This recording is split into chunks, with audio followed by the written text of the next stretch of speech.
Good morning, Captain Cadre. Welcome to the 2021 Captain Summit.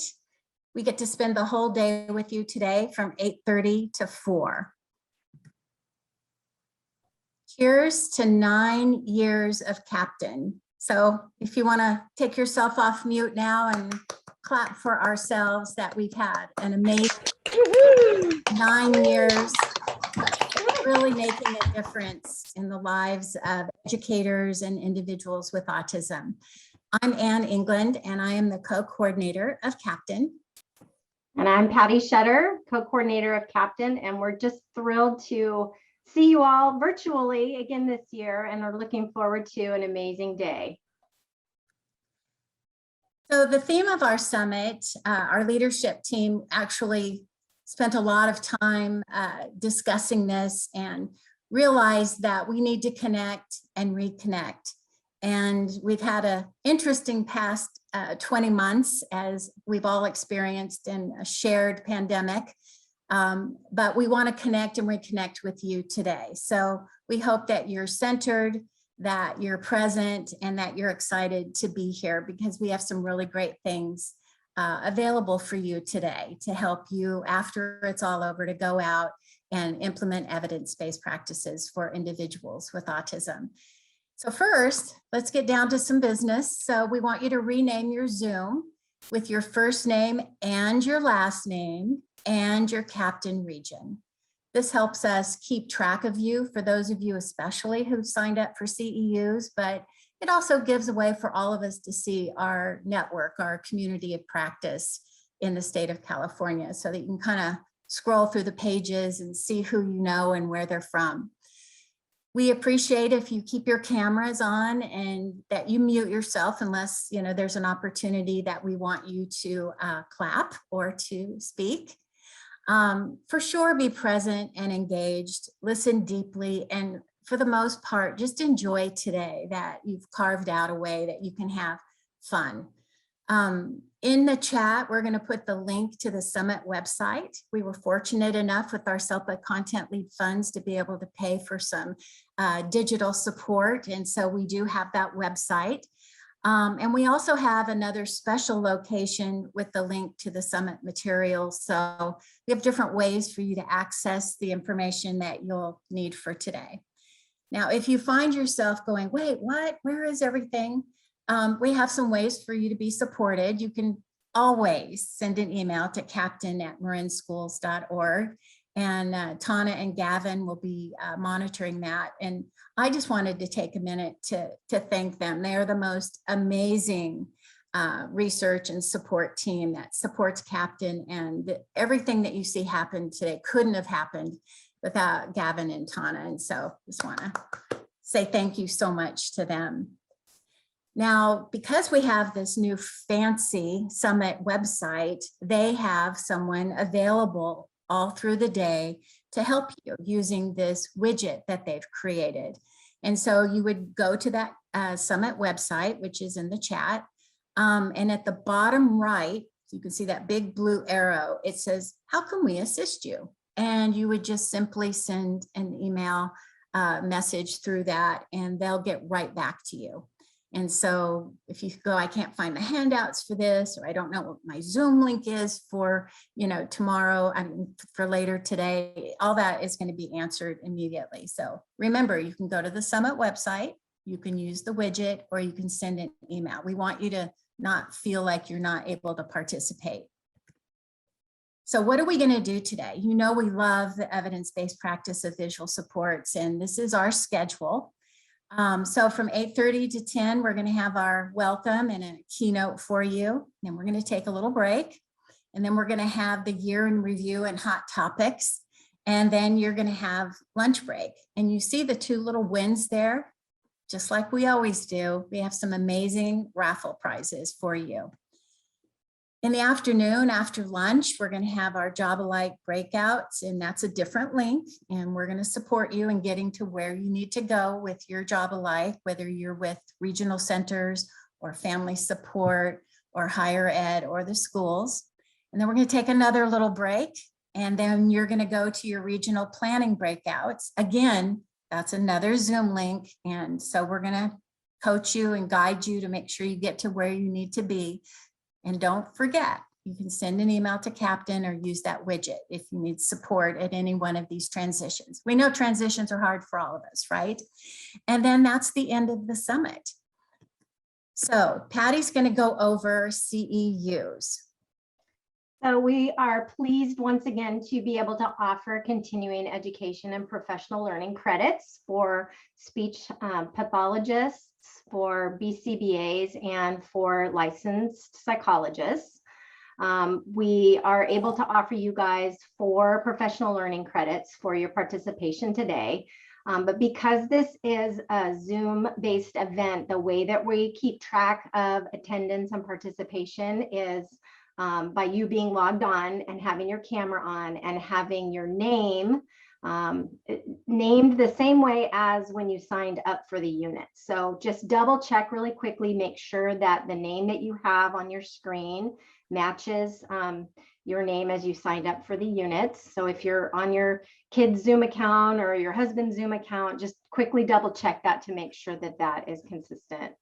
The other thing that we're required to do is have you complete a satisfaction survey, and you'll receive the link to that via email after the event today. That is a required component so we can get your feedback about whether or not you felt that the event met the learning objectives. So just keep your cameras on as much as possible and make sure your name matches and complete that survey, and you'll be earning those CEUs. So Awit, if you're available, would you tell everybody how they can be social during the summit? Good morning, everyone. So we have our Instagram, Twitter, and Facebook accounts. Please make sure that you slide us a DM if your account is private, so we could post your photos on our social media pages. And please use the hashtag Captain Summit 2020 or tag Captain at EBPs. And so we will make sure that we feature your fun photos on our social media pages. And also this afternoon for the regional implementation leads, please make sure to take photos of your group while you're having the meeting during the job alike and during your regional planning meeting. Use your virtual background and we'll make sure to feature your photos as well. Good morning. Excuse me, I'm sorry to interrupt, but we have a lot of coworkers who can't get into this session and it's all in the chat. A lot of people are posting. So I'm not sure what can happen, but I know there's lots in the chat. We're having someone look at our settings right now to try and open up the cap.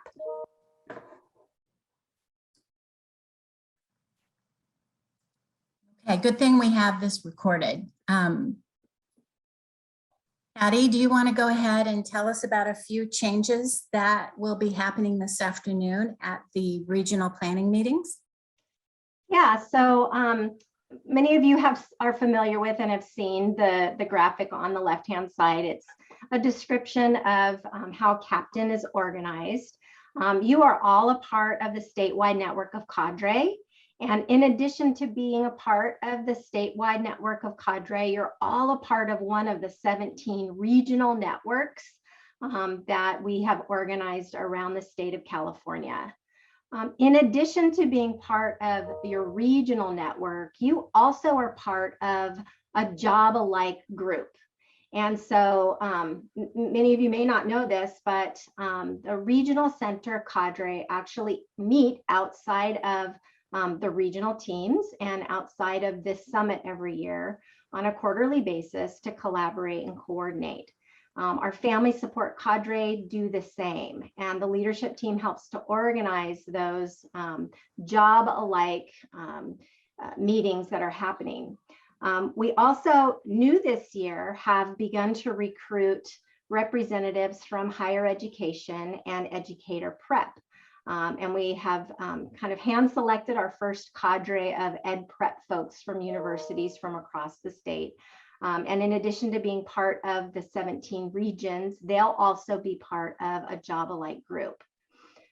What we recognized, and if you'll go on to the next slide, is that in terms of those job-alike groups, we didn't organize or have a space for our school cadre to meet outside of the regional teams on a regular basis to convene and discuss and talk about needs that are specific to schools. Some of the regions went ahead and organized that on their own, and during their 90-minute quarterly meeting had 1 hour for everyone in the region across all of the agencies, and then carved out some additional time for school folks to stay on and collaborate and communicate. But we've been getting some feedback that because schools so greatly outnumber our family support and regional center cadre within the regions, that sometimes it feels like there's not a space at the table for everyone to equally share and discuss what's going on within those regional teams. So we're proposing a little bit of a reorganization in how the regional teams meet and how they work, and how we organize the goals for the regions during the annual planning time. What we're proposing is, instead of having 3 captain goals, we're going to propose having 2 regional goals that the regional teams work on. And really that these are cross-agency goals that address an issue, a challenge, or a problem that all members of the regional team agree is taking place within your region, that all regional team members can address and work on collaboratively.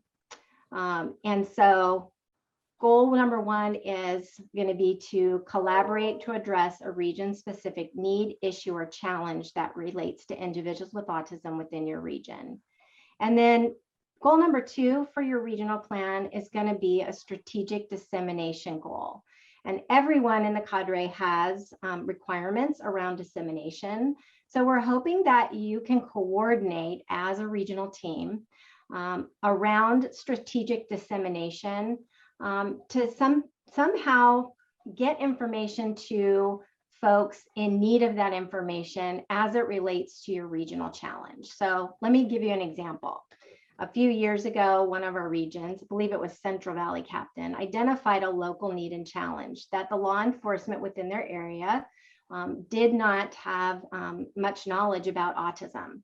And they felt like it was a safety issue and wanted to address it as a regional team. So collaboratively across the agencies, regional center cadre, schools cadre, and family support cadre developed an information session and a training for local law enforcement, and went to the local law enforcement and provided that training. And they disseminated information to law enforcement about autism and about some of the practices that law enforcement might need to know to be effective if they encounter a person with autism in the community. So that's the idea of what we're wanting the regional teams to do. And your regional leads are going to guide you through that during your regional planning time. Now, it doesn't mean that the schools cadre aren't going to be working on implementation. Y'all still are going to be working on implementation, and you'll have some time carved out during your regional meetings that'll be specific to and specific around having conversations about that. But we want to make sure that we're really addressing an interagency collaborative approach during the regional planning and with our regional goals. So your regional leads this afternoon are going to walk you guys through a process using implementation and improvement science methods to identify one challenge, identify one change that you want to make to be able to address or support that challenge, and then implement that change to be able to see if it improves whatever the area or concern is that you have in your region. Next slide. So the process they're going to walk you through is to brainstorm and use a majority rule method to select the region, issue, problem, or challenge. You guys are going to engage in some activities around trying to determine the root cause of the challenge, identify a change idea, outline the goal and how you're going to measure it, monitor to see if that change idea works, and develop a way to sustain or scale the change idea across your region. So a little bit different method and process than you guys have used before in regional planning. It may take more than one session, and that's okay. And The challenge that you choose to address within your region may be something that takes longer than just one academic year to be able to resolve. And that's okay too. We want this work to really be meaningful, to be strategic, and to be driven by whatever your local needs are. So this will give you all an opportunity as an interagency team to collaborate, to communicate, to share, and to really leverage this amazing interagency team that we have in all of these 17 regions of Captain. So we're excited about this change. We think it's going to lend lots of amazing opportunities, and are looking forward to hearing what challenges and issues you guys choose to address, and the creative ways in which you choose to collectively and collaboratively go about resolving some of those challenges. With that, I get the distinct honor and privilege of introducing our keynote speaker, Dr. Julia Moore. Julia is the Executive Director for the Center for Implementation and the Behavior Elevation Academy. She's an international speaker and trainer who focuses on capacity building and cultivating change. We first met Julia during one of her courses on inspiring change and were immediately struck by how accessible she made really complex subject matter. We learned about her passion project related to supporting issues of balance and burnout, and knew that it would be a perfect subject matter for this year's summit, since so many of you have talked to us about the challenges of supporting your providers and even maintaining your own mental health and emotional wellness during this pandemic. We're sure you are all going to take away some very practical ideas from this talk. So please join me in welcoming Dr. Julia Moore.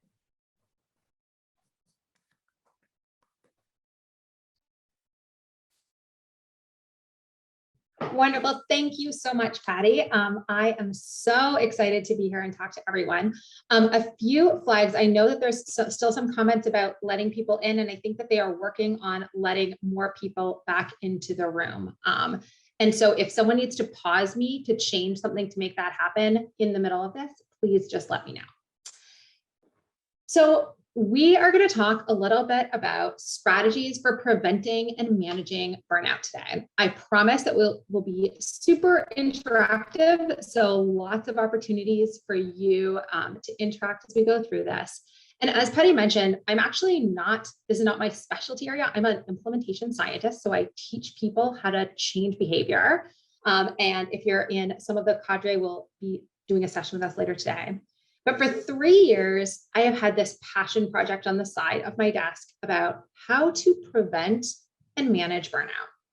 And so I'm going to go through and talk about a few things that hopefully you can literally apply to your lives right away, today, tomorrow, this week, next week, because we know that this has become a huge, huge problem at every level right now. So a bit of the agenda. I'm going to talk about what burnout is, and we're going to do a big activity about where you are landing on each of the burnout spectrums. I'll talk about why burnout happens and do another short activity, and then talk about some strategies that can help you address burnout, and wrapping it up with one last activity. The objectives today are really about describing the key components of burnout, because we often misunderstand what those are. Then helping you identify how you are doing on the 3 burnout spectrums, and understanding how burnout is related to your values. And finally, coming up with some strategies that can help you address burnout. I really want to flag that there's 2 of us that are part of this team. Elizabeth Scarlett is a registered psychotherapist and good friend of mine. And 3 years ago was when we sort of on the side of our desks started looking into burnout, what causes burnout, and what we can do about it.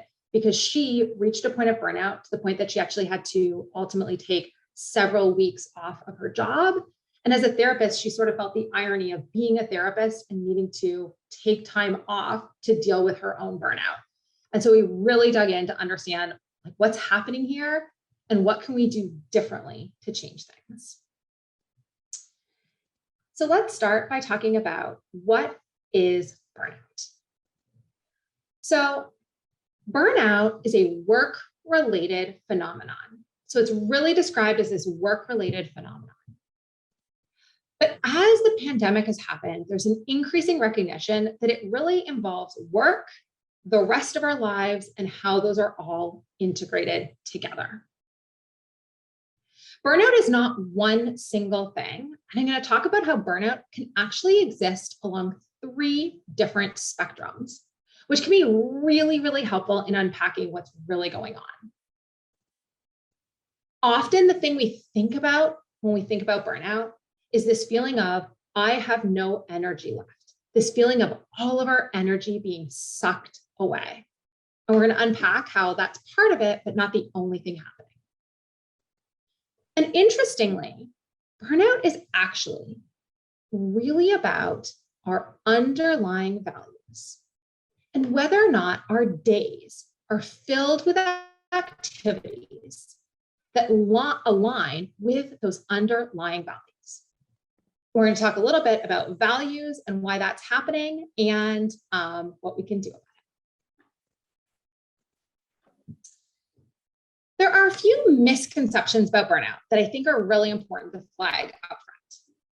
The first that I hear all the time is that people believe that burnout happens because we work too many hours or because our job is too stressful. Those things can amplify burnout and make it larger and bigger and more extreme, but they are not the underlying root cause of burnout. So they can make it worse, but there's actually something deeper underneath that's causing burnout.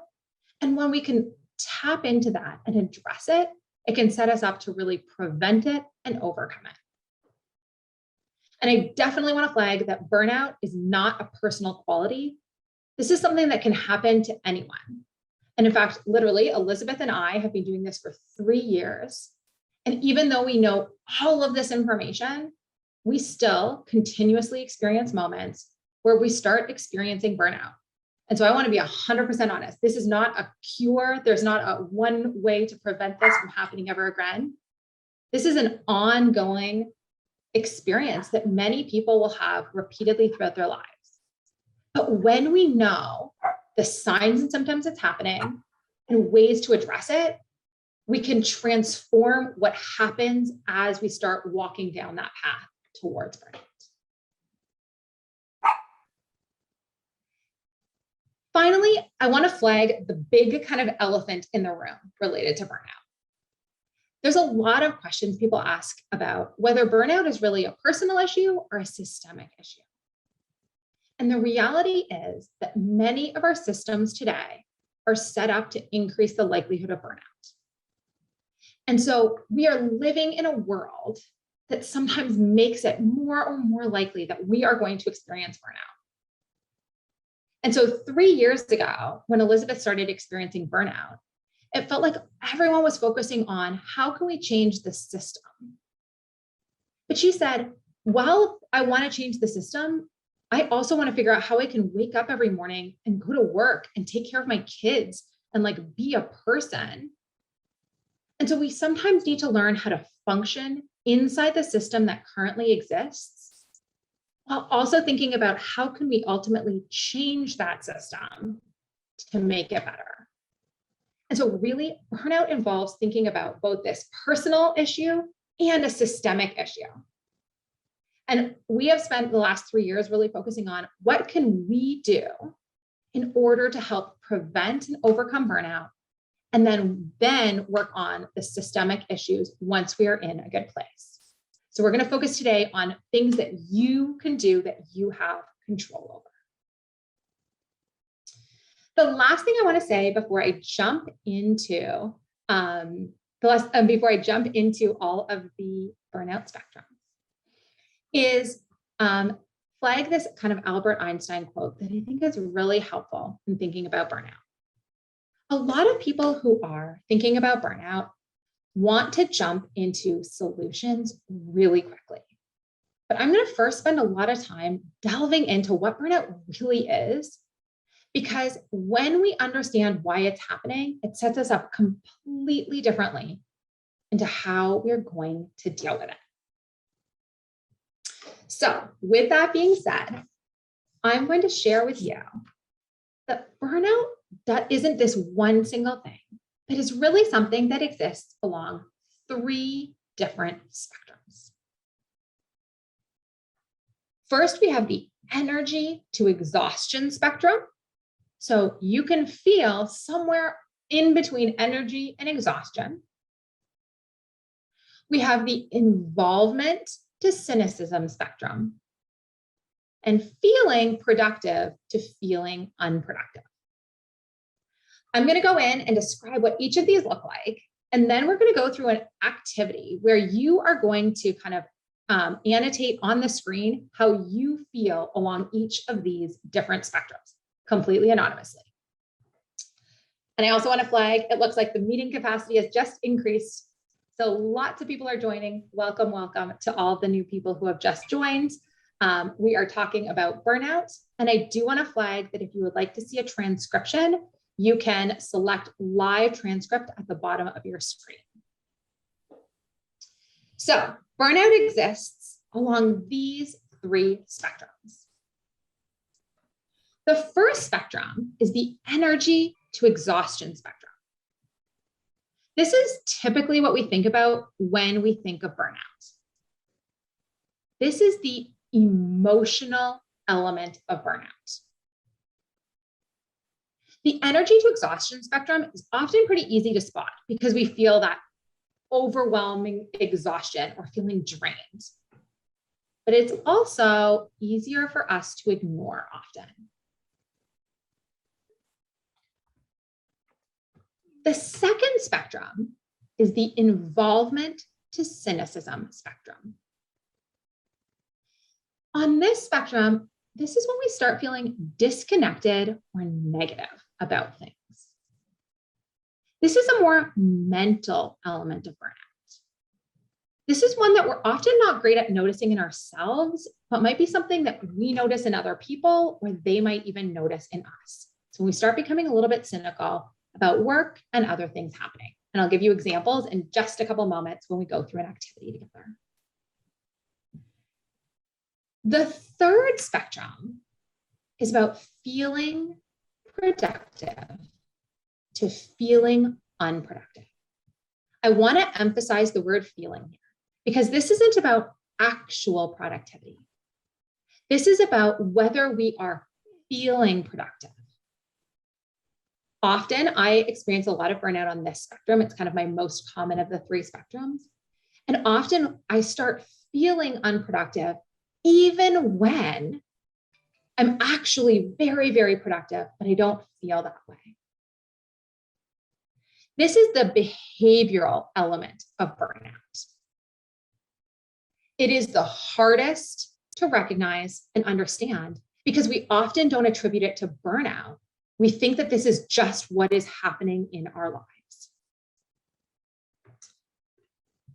So what we are going to do in just a moment is do an annotation activity. So in order to do that, I want to flag actually a couple of really important things. One is, can someone from the main planning team put the link to access the slides and workbook in the chat? So you can get access to all of these slides. They are available to everyone. And there is a handout that goes with this as well that I highly recommend you print off later, and I will refer to that in a moment. But we are about to get into an annotation activity. And so it is really, really, really helpful for you to follow these instructions to figure out how to annotate because we're going to use it a lot of times. I just saw a comment that not everyone can annotate. And if you cannot annotate, you can place things into the chat box to someone on the planning team and they can annotate for you. And so place it not to everyone if you want it to stay anonymous, just to someone on the planning team and they can annotate for you. Additionally, you can always just type in the chat as we go through the activities. You should see at the top of your screen, it should say, you are viewing Julia Moore's screen. And right beside that, it should say view options. Hover over the view options and an annotation toolbar should show up. When you do that, click the stamp.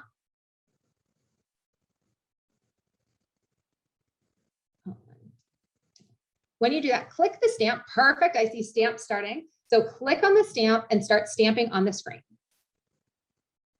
So again, at the top, it'll say, you are viewing Julia Moore's screen.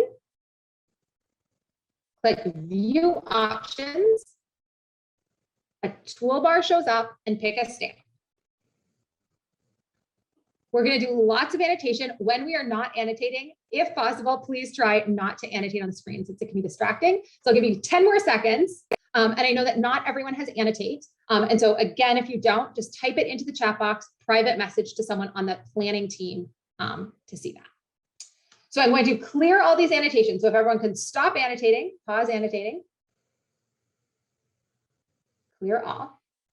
And so we are going to go through every element of the burnout spectrums for you to annotate where you are feeling on each of these spectrums. So we're going to start with energy to exhaustion.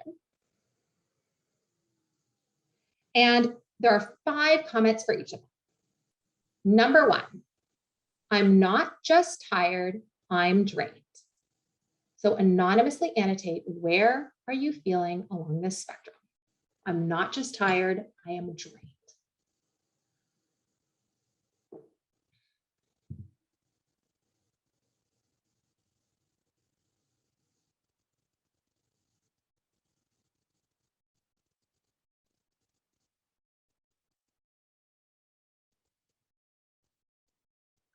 Amazing. I'm going to clear that one. Oh, stuff come in. So we have lots of these that we're going to go through. And I want you to mentally remember how you were answering them. Number 2, I'm prone to headaches, upset stomach, or muscle aches that I can't explain. Where do you land on this spectrum?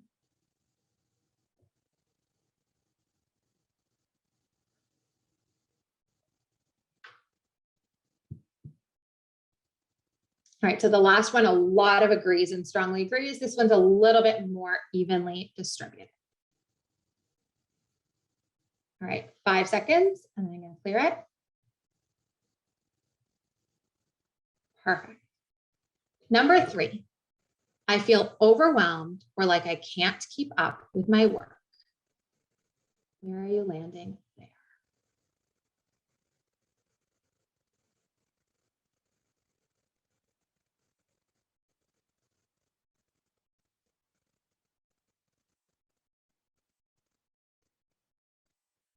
Beautiful. I love full writing on the screen and everything. All right, clearing in 3. Next, I have trouble falling asleep or falling back asleep because I'm thinking about work. And I see a comment, depends on the day. So all of these are often going to depend on the day, but they help give us a gauge of where we are landing on each of these spectrums. All right, so again, a more even distribution, lots of people on strongly disagree and lots of people on agree and strongly agree. And I'm going to clear it. And our last one on this spectrum, I don't feel I have enough energy for people or tasks outside of work.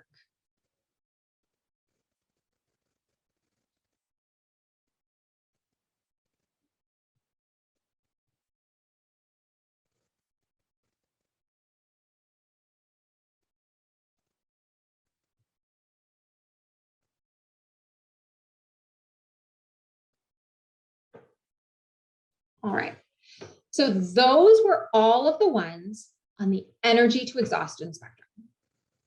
Now we're going to think about the involvement to cynicism spectrum. So mentally think of how you were doing on that first spectrum, and now we're going to move on to spectrum number 2. Involvement to cynicism. First question, I feel detached from the work that I am doing.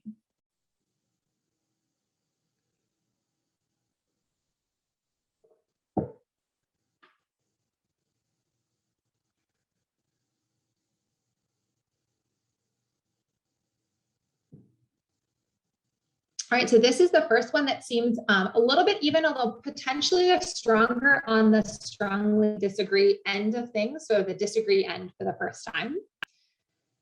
So I'm going to clear this one. and go to our next question. I wonder what the point is in terms of my work.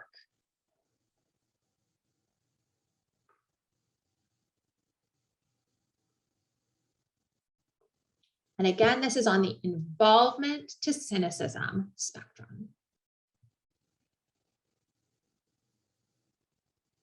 All right, so the most heavily weighted on the disagree end of the spectrum so far.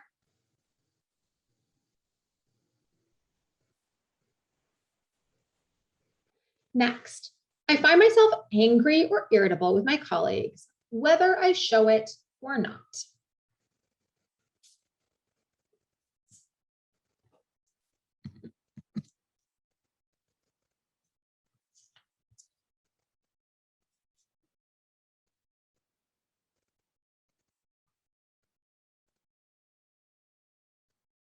All right, so kind of along the whole spectrum here is what we're seeing. I think about leaving my job, or I think or dream about leaving my job on a regular basis.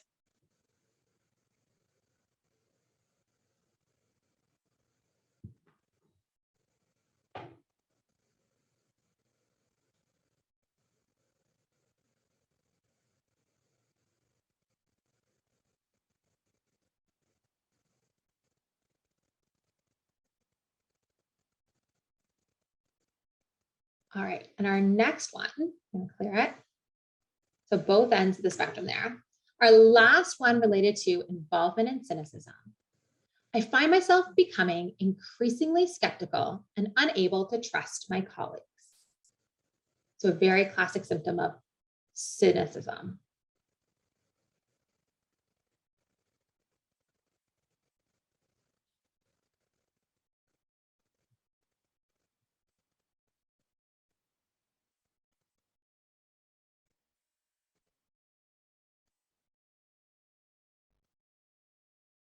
All right, so I'm going to clear this one and we're going to move on to our last spectrum, which is feeling productive to feeling unproductive.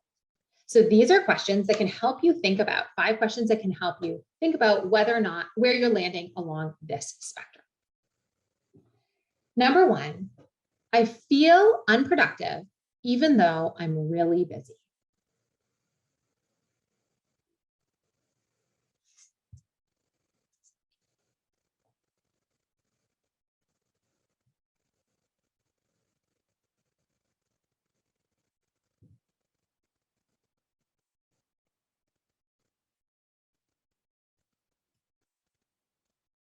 So for those of you who are just joining, we are using annotation. And in order to do that, you can click on the top of your screen, beside where it says you are viewing Julia Moore's screen, click View Options, select Annotate, and a toolbar will show up, and then you can type on the screen like everyone else.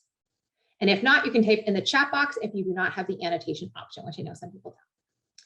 So it looks like lots and lots of people landing in feeling unproductive, even though they feel very busy. I'm going to clear those. Next one, I am quick to question the value of the work I do.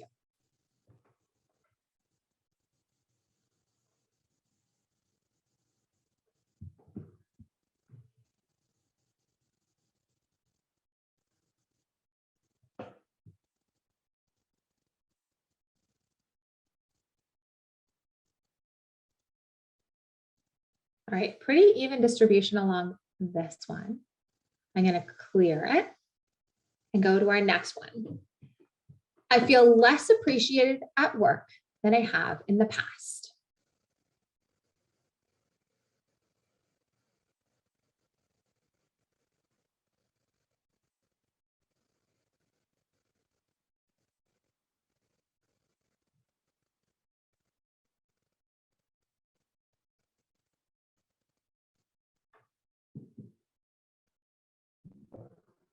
All right, pretty even distribution here again. We just have 2 left, so I will clear it and get to our last 2. I'm afraid I'll be exposed as a fraud at work.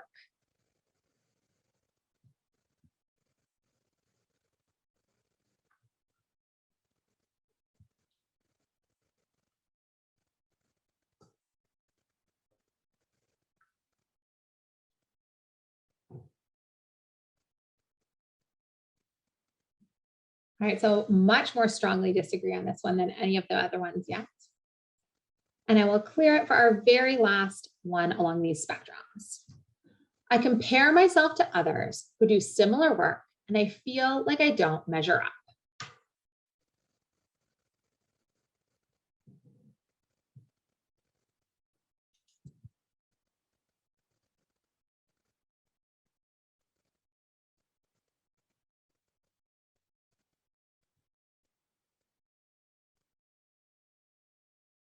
All right, so at both ends of the spectrum. So I'm going to clear it.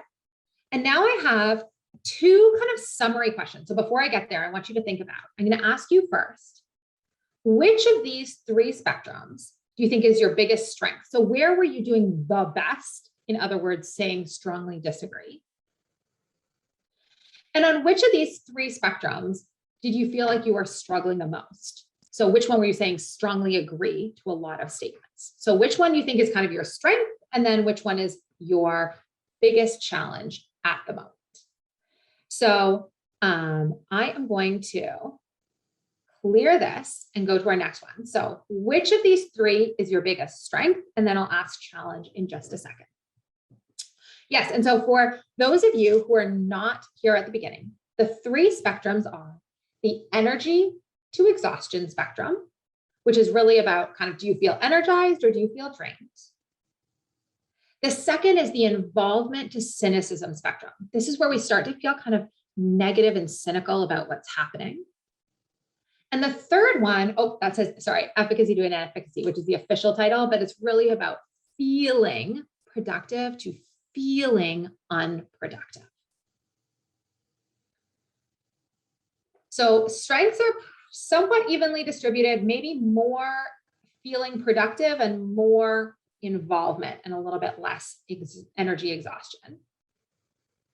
So I am going to clear this and take us to which one right now is your biggest challenge?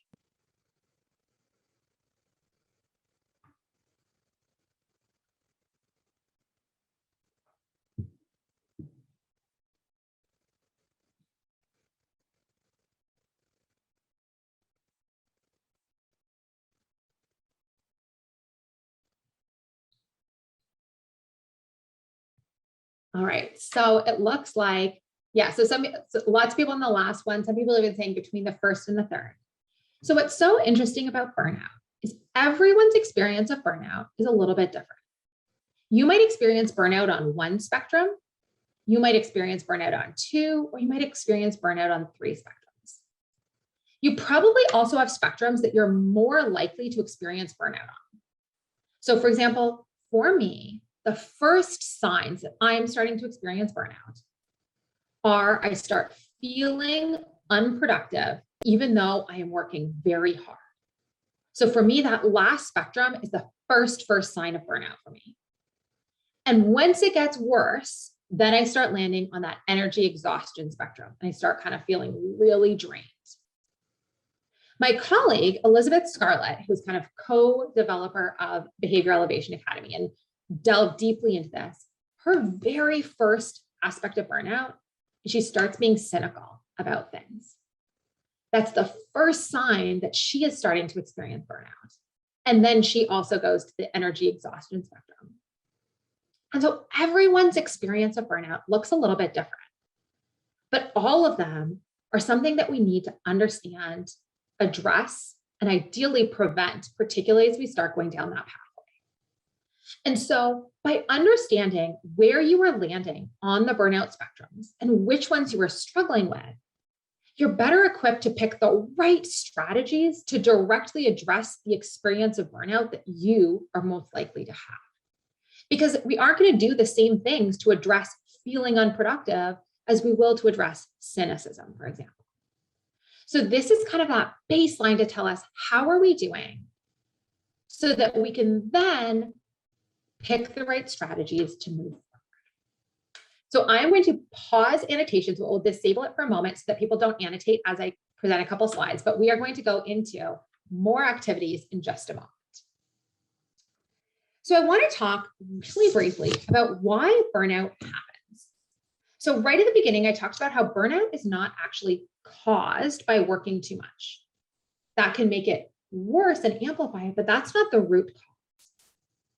The root cause of burnout actually happens when we have a disconnect between our underlying values and how we spend our days. So when our days are filled with things that we value, it energizes us. It makes us feel productive and want to be involved. But when our days become filled with things that do not align with our values, that is when we start experiencing more and more burnout. And so it's not only about being busy, but what our days are actually filled with. So we don't have time today to go into the values activity. And honestly, it works best if you are on your own. But in the handout, which was just placed into the chat box, there is a values activity that you can literally sit down and do on your own. It takes like 10, 15 minutes so that you can figure out what are some of those core values. And you can start using that to map out what do your days look like and how are they aligned or misaligned with those underlying values. At one point, someone typed in the chat box, that they don't like doing administrative things. And that's for me a perfect example of sometimes logistical details bog me down. And when I spend a lot of time doing those things, it can really start leading to burnout. But when my days are filled with things like I love researching really difficult and challenging topics and coming up with ways to clearly and practically explain them to people, that energizes me, even if I'm working really hard. And yes, this ties in really, really, really nicely with a lot of therapeutic approaches to work. So since we don't have time to go through the entire values activity, one snapshot to help you think about burnout that I regularly use, literally on a regular basis, particularly because I have a busy job, I have 2 kids, I'm a hockey coach, I do all these random things, is thinking about what we call our gas tank. So sometimes we think about it as like the energy bar on your phone or the gas tank in your car. How full are we at the start of the day, and how full are we at the end of the day? Ideally, when we are functioning well, we wake up every morning feeling charged and energized and ready to go. And then over the course of the day, we get kind of more and more drained, our energy drops, but we're still functional, say by dinner time, and then we get to recharge overnight and start again. When we're experiencing burnout, some people wake up in the morning feeling drained before the day has even started. My colleague Elizabeth, that's exactly how she feels. Other people like me, I start pretty good every day, but when I'm experiencing burnout, it's like I tank out really, really fast. And by dinner time, I know that I just can't keep going. So one really quick activity that can be super helpful to help you kind of take a snapshot of how you're doing is thinking about how full your tank is. So I am going to re-enable annotate. So reminder to enable annotate, go to the bar across the top, click view options and get the annotation bar with the stamp back. And I want you to think about last Tuesday, when you woke up, how full was your tank?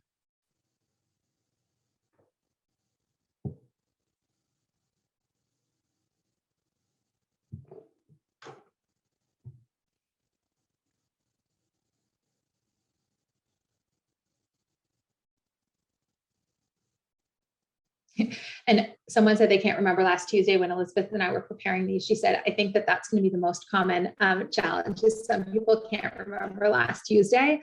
And I went to change it and I said, no, because that's the point is, can we remember what it was like last Tuesday, 1 week ago today? So honestly, kind of everywhere along the spectrum. Yeah, some people had to check their calendar. That would be what I would do as well. So everywhere along the spectrum from full, half full to empty. I'm going to clear that and then ask, by dinner time last Tuesday, how full was your tank?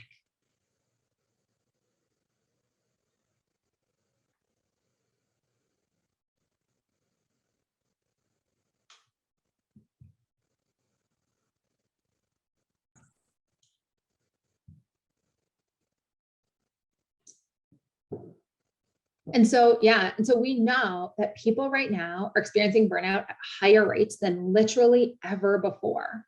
And so lots and lots of people are reaching this empty before the end of the day. And some people potentially even starting there.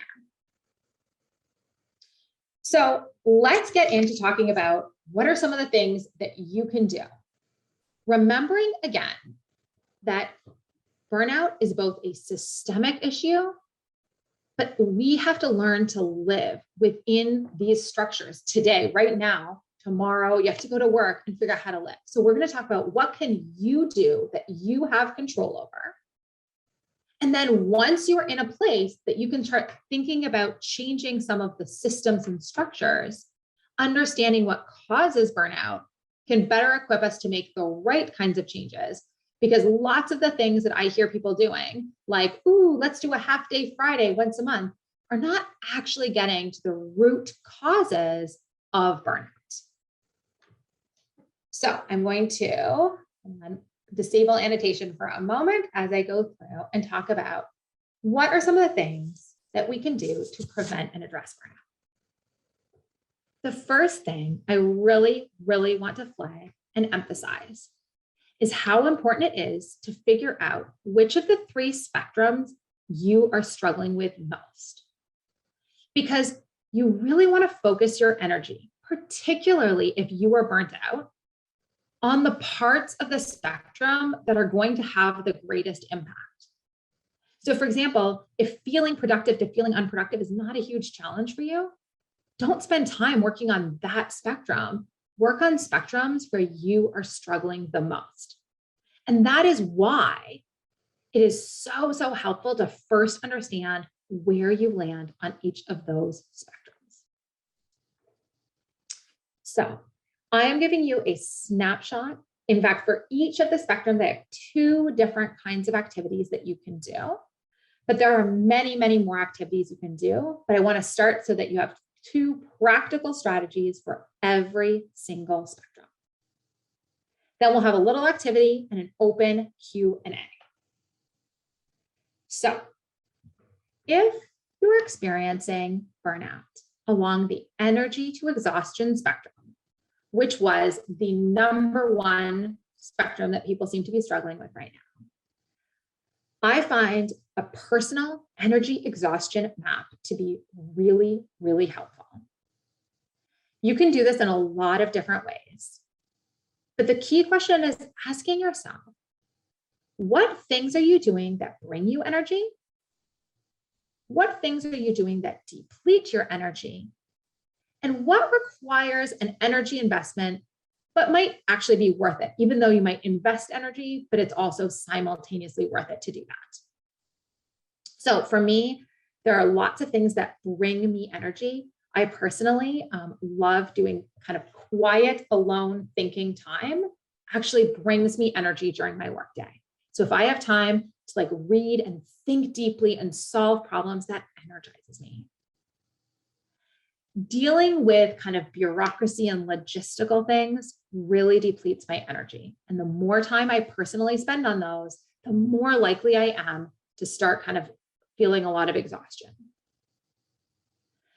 Giving workshops exactly like this is one that requires a huge energy investment for me. So the lead up, the aftermath is a lot of energy investment, but I simultaneously really love doing it. And so it is both an investment, but really worth it for me. So for me personally, that's where I land. But everyone has different things that energize them. I'm more of an introvert, so I'd rather like read a book and research than talk to people to energize me. But everyone doesn't feel that way. And so it's all about understanding your own values, what you really care about and what really energizes you. Personally, I have like a day planner that literally like looks like this. And I color code things into things that might up my energy, down my energy, and kind of be neutral or worth it. And that sometimes helps me see what's happening in my days.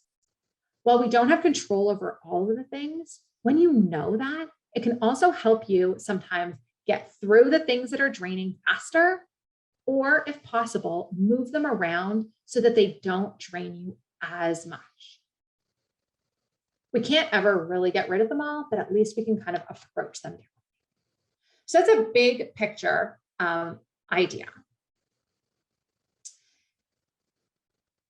If you are feeling that kind of like urgent energy depletion, like total exhaustion, freaking out moment, this is when things like distraction can help. Essentially escaping the moment. It really works best when your mind is racing and stuck and you need that energy boost. But we want to be very mindful of the difference between kind of those shadow comforts or zoning out comforts. Things like our phones and social media aren't often distractions that energize us. They're often actually things that continue to make us feel even more exhausted. So everyone can think about what are things, and even you can type them in the chat box because we have a fabulous chat going on here. What are things that help kind of distract you or escape the moment? I already saw some people talking about working with kids. For me, working with kids, yes, working out, those kinds of things. Personally, I love to go for a walk, just like leaving the house currently, because we're still at home, can really, really help. Amazing. Dog walk, audiobooks, yoga, music, ballet, baking, Peloton, basketball, coloring, alone time, walking, yoga, paddleboard, gardening. Amazing, amazing. Mindfulness, music, going outside. Oh, so fabulous. So lots of things that can help distract you and help you go back up that energy to exhaustion spectrum. Next, we have strategies to boost involvement. So remember, this is about the involvement to cynicism spectrum. So my colleague Elizabeth struggles with this the most. And essentially, it's easy for her to sometimes start feeling really cynical and negative about things, and she can spiral out that way. And she has this amazing activity to help in those moments. She opens a blank Word document and immediately switches the font to a symbol font. So you can't read the words, right? Like Wingdings or any of those. And then she just lets it all out. She types everything she is thinking and feeling, no censoring. Early on when she started doing this, and she's a therapist, and so she like recommends this as a therapy tool. She used to have people and herself used to then switch and read it. But she now thinks it's even better to get it all out and just delete it. And exactly, it is cathartic. She says she doesn't even have to be burnt out. She just sometimes needs to do this to get it out of her, because sometimes that's how we're feeling along that spectrum. So this is a great way to kind of deal with that if you are landing on that cynicism end of the spectrum. If you're having a moment, kind of those intense moments of cynicism, here's another activity that can help you. The goal in those moments is to help you unwind. And one of the things that research shows is it's really helpful to focus on the 5 senses and really asking yourself deeply, what would comfort me in this moment? So one of the really common ones people might do are things like listening to music. But comfort doesn't necessarily mean calm. And so in fact, lots of people, even on the last one, started typing ideas like listening to music, but maybe you're going to listen to loud music or music with a really big drum beat, right? Like whatever it is that is going to help you get back into feeling your own body and your own senses, because you're feeling so overwhelmed by the negativity and cynicism. So I'd love for people to type in the chat box other ideas they have of things that help with that self-soothing, when you are just feeling way too kind of overwhelmed, negative, and cynical.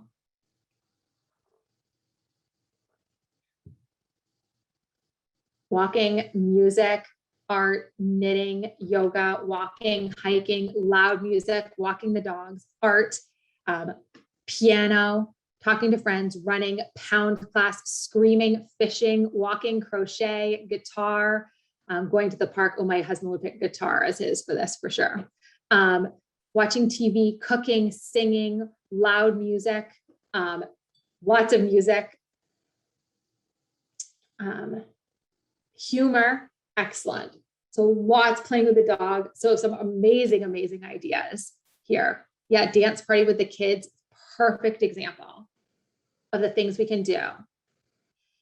Now, let's think about, so remember, so first we did 2 related to energy, and you have access to all these slides, and it's in the workbook. So you can find all of these. When you walk away, you have all these things for yourselves.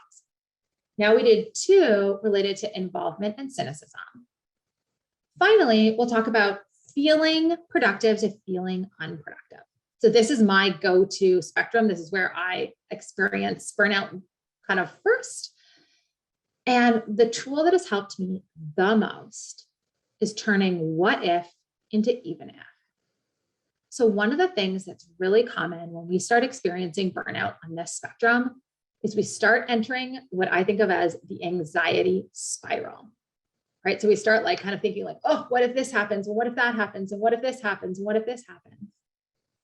And if we change the words what if to even if, we can start thinking about the whole situation differently. We can start thinking about, one, our resilience, because even if something bad happens, we're often resilient and can come up with a strategy and plan to deal with it. Also, Elizabeth has encouraged me to walk through it all the way to the end. Often we think of, oh, what if this terrible thing happens? But we haven't actually played out all the way to the end of the scenario. And so literally Elizabeth gets me to think through all the way to the end of the scenario to think about what might happen. And that has really, really helped me when I start feeling unproductive and overwhelmed by that. The kind of more emergency strategy is grounding and being in the moment. So this is when you are feeling really overwhelmed, really highly charged. And it's about orienting yourself to the present. Things like counting, breathing, mindfulness activities to really reground and kind of like get back into the moment that we are in. So would love to have people add any thoughts of things that you do to kind of reground and bring yourself back into the current moment when you are feeling overwhelmed and highly charged. Oh, perfect. Yeah. So someone said their Calm app. Yes. So you have used Calm and Headspace, especially Headspace SOS is kind of my go-to in that moment.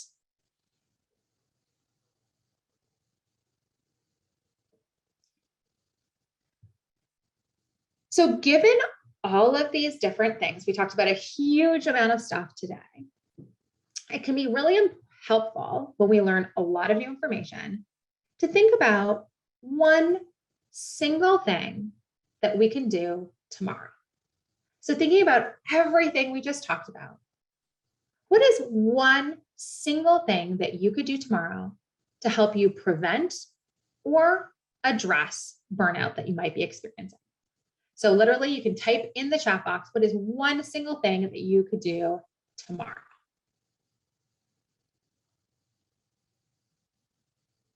And actually I can also, we'll see, it might be too difficult if everyone does it, but I can enable annotation if people like to type on the screen as well.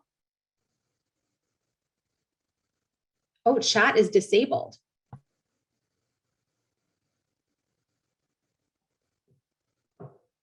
So if the chat is disabled, then I will let people type on the screen. Perfect, go for a walk. So if you pull out your annotation bar and you type text, you should be able to do it. And I wonder if it's possible that we maxed out the chat. Oh no, it came back. So yeah, walking, meditations, saying no, amazing. Going for a swim, a walk, singing, lunch, dog, run, music, yoga, being alone, symbol rant, excellent. Oh, that's a great name for that.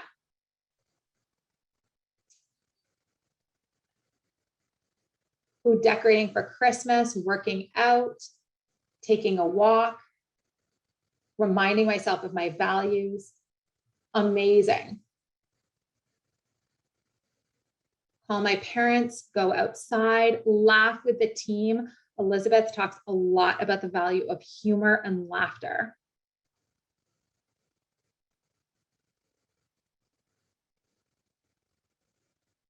Start the workbook, excellent. Yes, so I think doing your values activity is a great, great, great, great start.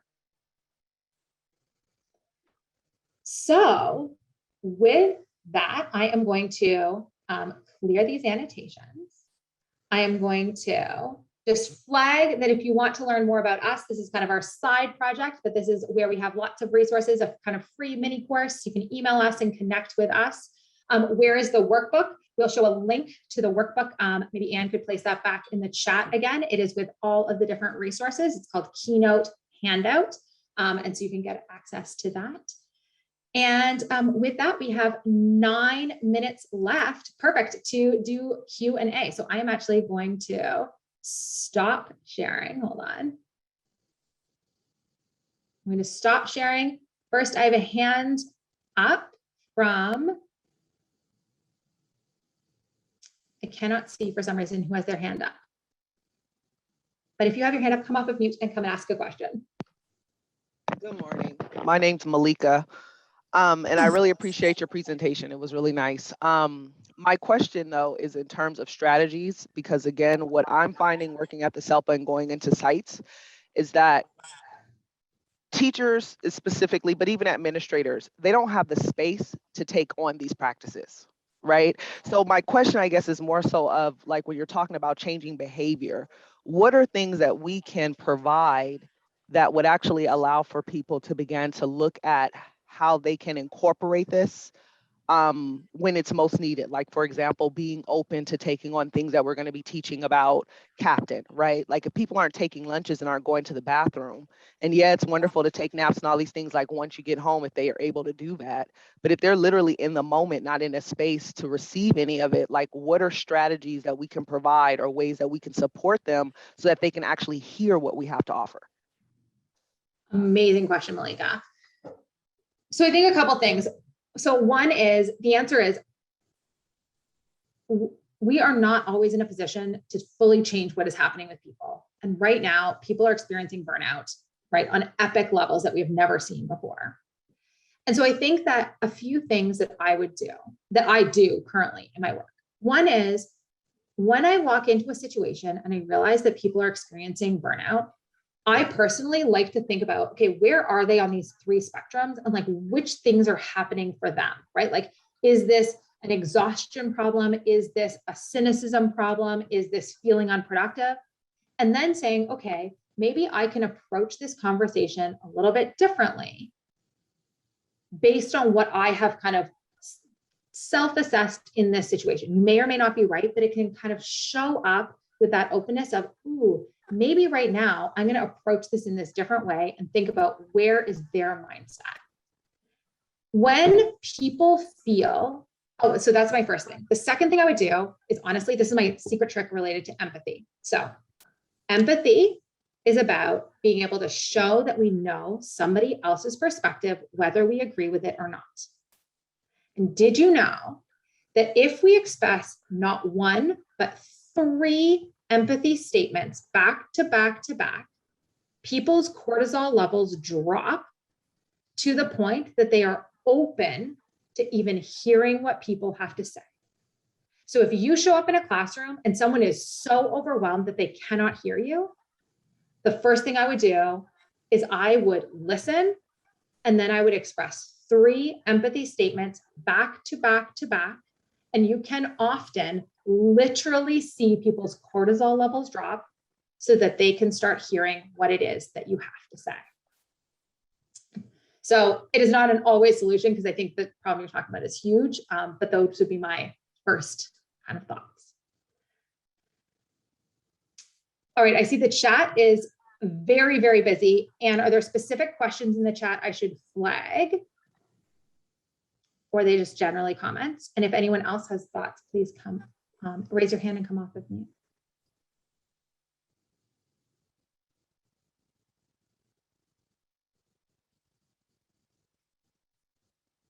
Ooh, Melissa has a great question. So I feel like part of the burnout issue is there's a group factor for burnout. If more people around someone is burned out, that individual is also more likely to feel burnt out. And it's a systemic thing. So actually, I didn't get into it here, but there's definitely happening a bit of a badge of honor burnout that Elizabeth talks about, that sometimes it almost feels like everyone is burnt out and we all have to feel burnt out right now. And it's almost worn as a badge of honor. And so I think we have to disentangle that piece from like our own personal experience. So really thinking like, what are you truly feeling? And if you're in a situation with multiple people and it kind of feels like that, I think trying to have more one-on-one conversations than group conversations about burnout can be really, really productive. But again, there truly is a systemic structural issue that is leading to burnout that the pandemic has exacerbated, particularly for certain groups of people, parents being one of them that is experiencing way higher rates of burnout because of what's happened over the past 2 years.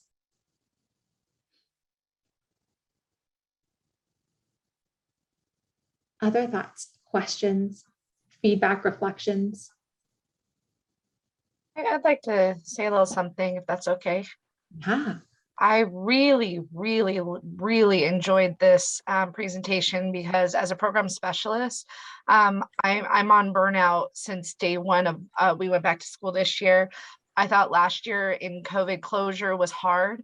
Coming back in person has been extremely, it's just very exhausting, not just for me, but for the teachers I support. I support 37 teachers, and then including, that number doesn't include the related service providers and the admin involved with those specific special ed teachers.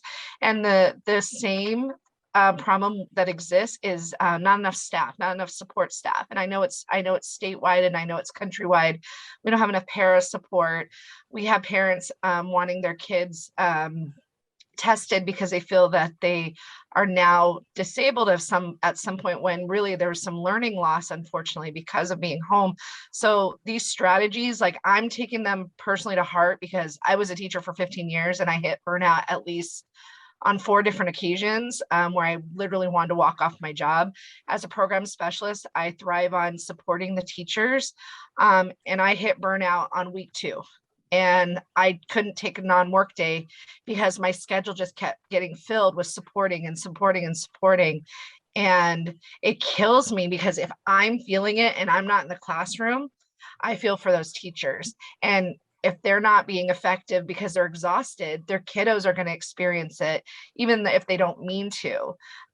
So it's just sad. And I know that the word pandemic, it involves, some kind of a health crisis. I feel like we're in an educational crisis, or educational pandemic. So thank you for sharing this. I'm definitely going to share it with some of my teachers that are just done. They're done, but they're holding on for dear life because they care about their kiddos. So thank you. Well, thank you for sharing. And I mean, that's what people are saying across the country and I don't always work in education. In fact, I do more work in health and public health typically. And that's what we're hearing everywhere, right? So I think we have time maybe for one last quick 10-second comment.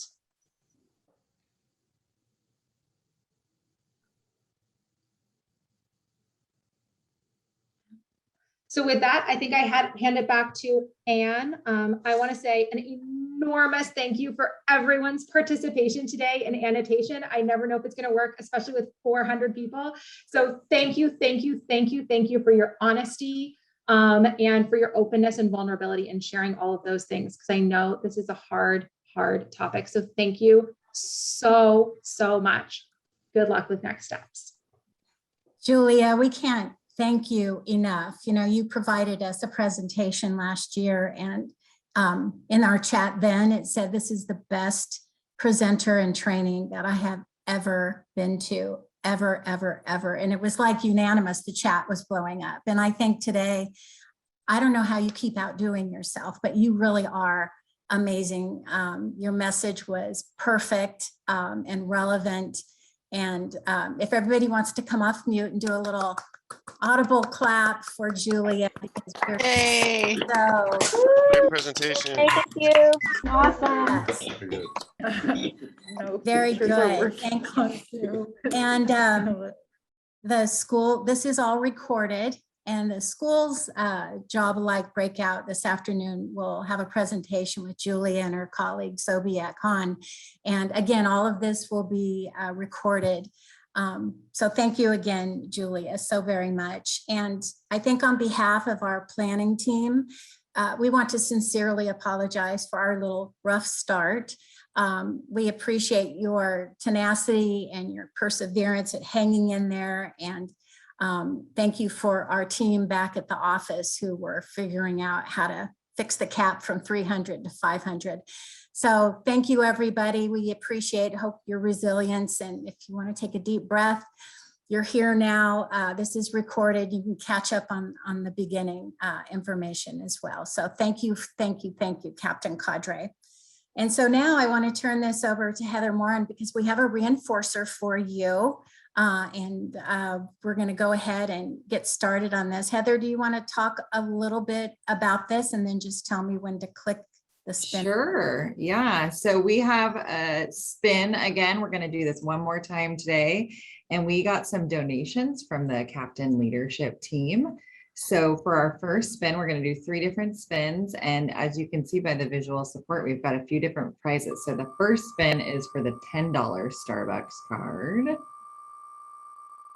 I gave you visual support. It's in order. And the winner is Donna Navarro. Yay, Donna.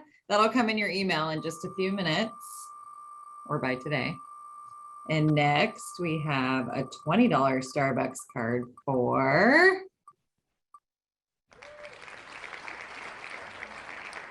Michelle Knight. Congratulations, Michelle. You get 20 bucks. That's lots of cappuccinos.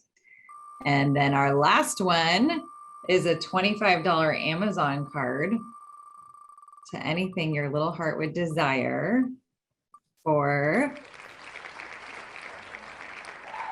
Janetta. Congratulations, everybody. That's going to come in your email today, and then keep tuned. We'll do one more of these. Thank you. Thank you. You're welcome. Congratulations. Gratitude, mindful gratitude. You're welcome. Awit, would you like to tell an introductory story to this? And then we will play our mindful kind of transcription with your little friend here. Yes. So next, join me as I welcome one of my students who was a poster child for student burnout, but is now a poster child for mindfulness.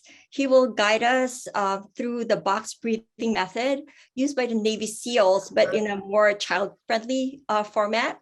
So hopefully it will help us to be more present and mindful today. So welcome, everybody, Miles. Hi, my name is Miles, and I improve that evidence-based practices work. Please join me in a breathing exercise for square breathing. Here's how it works. First, when you go up the first side of the square, breathe in. When you're on the top of it, hold the air in. When you go down the third side, breathe out. And when you're on the bottom of the square, hold the air in again. I wish there was any. Anyway, let's get started. Ready? Here we go. Hold the pufferfish.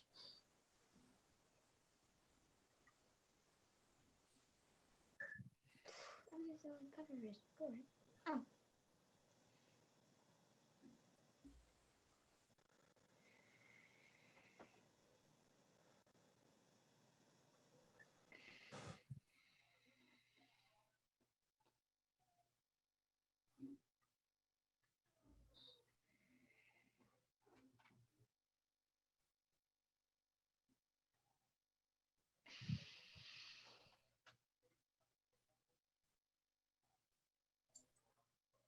And that's how you do it. Great job. That was fun, right? Well, thanks for watching. See you next time. Have a great day, Captain X. Bye. Was that the best thing ever, you guys? Okay, what are we going to do next? Let's go back to our schedule. We just finished the welcome and keynote. We're going to take a break from, it looks like it's, oh, you're going to get a little bit longer break. We're running ahead of schedule. So you're going to get literally from 9:50 to 10:15, you get a break. So maybe try some of those techniques you just heard about. And then we're going to come back and you'll hear the year in review. What did we all do last year as Captain Cadre? And what are some hot topics of which we need to be aware? And then following that, you're going to get a lunch break.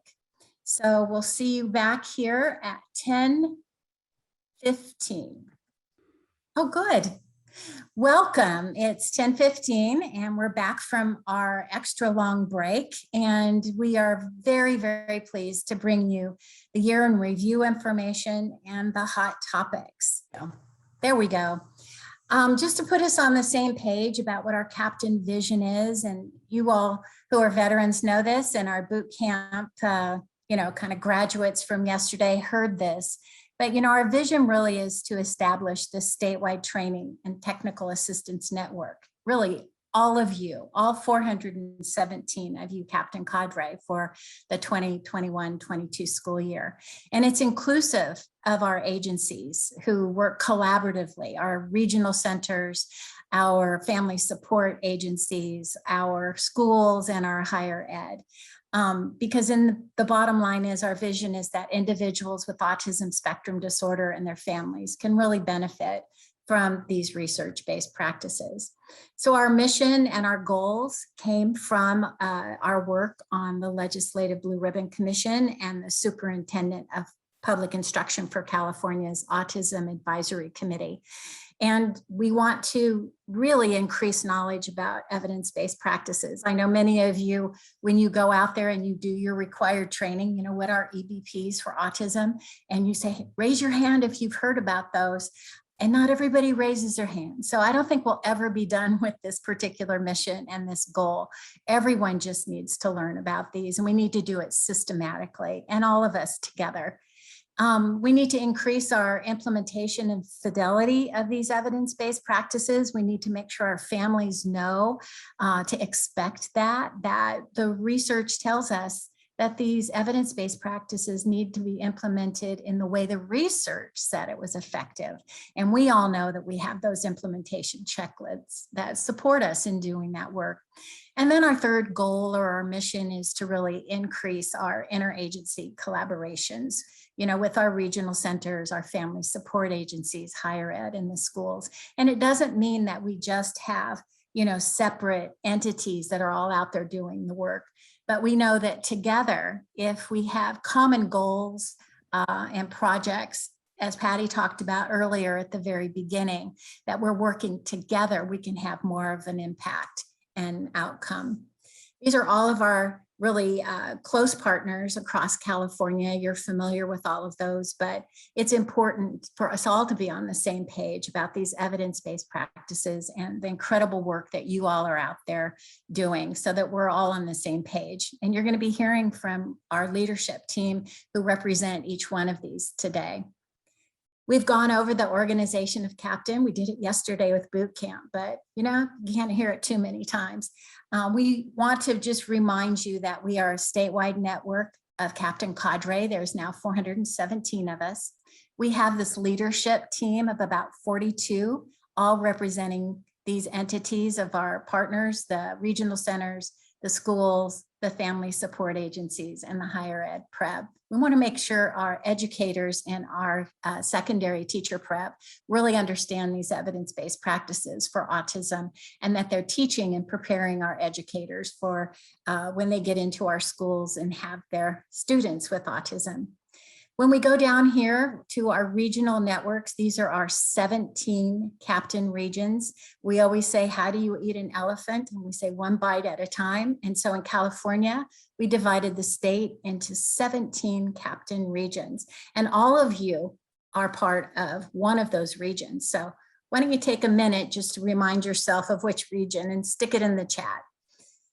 Again, our regional networks, and you're going to have regional planning meetings this afternoon, but we work collectively as a network so that our impact is strong and effective. And the research tells us that when we have a network that works together this way, we're going to have more competency in what are these evidence-based practices. We're going to be more effective, and we're actually going to implement them. And we have Jessica, who's our researcher, who's going to tell us all about the great work that you've been doing. And then eventually, isn't it always about our individuals with autism spectrum disorder, our autistic individuals? Our ultimate goal is to improve outcomes. So our leadership team, we have 3 new leaders on our leadership team. We have Liz Rogers-Ponce, who is from the Eastern Los Angeles Regional Center. She's a new member of our leadership team. So welcome, Liz. You guys might want to send a little message to her in the chat. We have Mary Rettenhouse, who is the autism clinical specialist at Alta California Regional Center, and she's on our executive leadership team to help us really as we create our planning and our work. And then we have Danielle Wells, who is a program manager with Valley Mountain Regional Center. So go ahead and send them a welcome message in the chat, and we are thrilled to have added them this year to our Captain leadership team. So Jessica, take it away and tell us all about our data. Great, thank you, Anne. So building on those new leaders for Captain, we also want to share that we've had growth with regard to our Captain cadre overall. So here are our demographics for the year. We have a total of 417 cadre.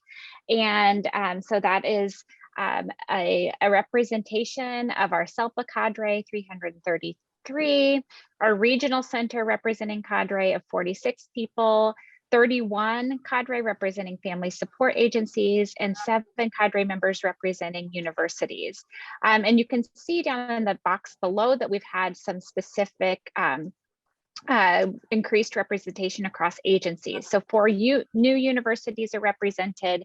We have 20 regional centers, 126 SELPAs, and 22 family support agencies from across the state that are participating in Captain. So overall, that's tremendous representation from all of our key organizations. And we're just so thankful to have all of you joining in the Captain efforts.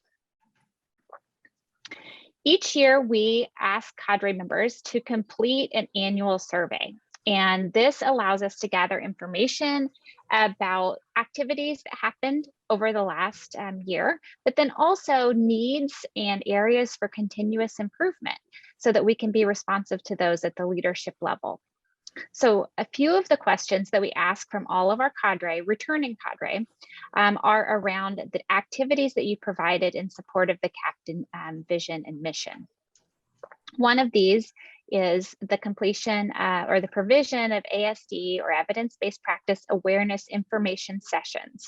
And the numbers that you see in the table are representing how many people within the cadre completed the expectations or exceeded the expectations with regard to that specific goal.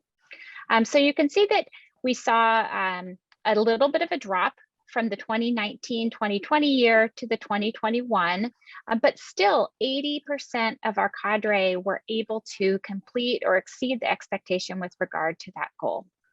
When we move on to the regional meetings, what we see is an increase in the amount of cadre who were able to meet or exceed that goal. So 76% of cadre met with their regional teams at least quarterly over the last year, despite all of the transitions regarding COVID and being in school and being out of school. We're really proud that the cadre members were able to come together in support of each other over this last year. With regard to meeting with agency leader, what we see is that 79% of cadre were able to meet with their agency leader to discuss Captain efforts. And similarly, 87% were able to meet with their direct supervisor to discuss Captain efforts. And we know that this leadership support is essential for being able to access resources, perhaps time being one of the most important in thinking about the Captain activities that you're engaged in. And that is why we have this expectation, this requirement of meeting with your agency leader built in. We were interested in how COVID affected the activities that you were doing. And so we asked some specific questions on the survey last year, targeting your response or your experience professionally with regard to COVID. So in this table, what I want to direct your attention to is the second row. I was able to continue to provide some information dissemination or awareness information sessions using distance technology to meet my requirements. What we see is that 67% of our cadre were able to continue the efforts regardless of COVID. Of course, it was more challenging. Some people were not able to do those types of activities, but the majority of cadre were. If you go down to the next box of items, the middle row there, the need for evidence-based practice support significantly increased as a result of the COVID-19 crisis. Again, what we see is the majority of our cadre members see an increased need for the use of evidence-based practice and evidence-based practice supports. And that is where your critical work comes into play. If we go down to the bottom, we see that professional learning communities were an effective way to stay connected, with a majority of our cadre members reporting that they were able to use the professional learning community model and continue to meet via Zoom. So we appreciate this feedback, and we appreciate your ability to persevere despite a lot of challenges last year. Now we'll look at some data that are specific to our individual agencies, and we'll start with data from cadre members representing our regional centers. Some of the questions that we ask of our agency-specific cadre have to do with their role that might be different between the different representing agencies. So of our regional center cadre, we ask, are you providing consultation or technical assistance or coaching with your vendors or providers to assist them with EBP implementation? And what we see here is that 83%, 82.9% say they are providing technical assistance, and 43% of the representatives say that they are providing some coaching. So this is an area of increase, an area of interest in growth for the regional center cadre. And so we love to see that those numbers are increasing and there's more opportunity for technical assistance and coaching. When we look more specifically about the methods for providing awareness for internal regional center staff, what we see is that people are primarily relying on individual consultations for specific cases, with 38% reporting using that methodology. But people also reported using web-based presentations at staff or unit meetings, and then new hire training or orientation. We also asked some specific questions of our cadre members representing family support agencies. And the family support cadre were interested in what methods they've been using to effectively disseminate information to parents. What we see here is that there are a few methods that really stand out.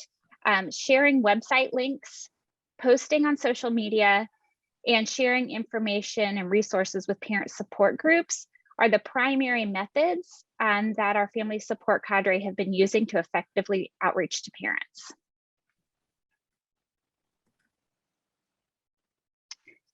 We also were interested in how families were receiving support and the types of support. What we see here is that the primary types of support were emotional support, information dissemination, and increasing public awareness.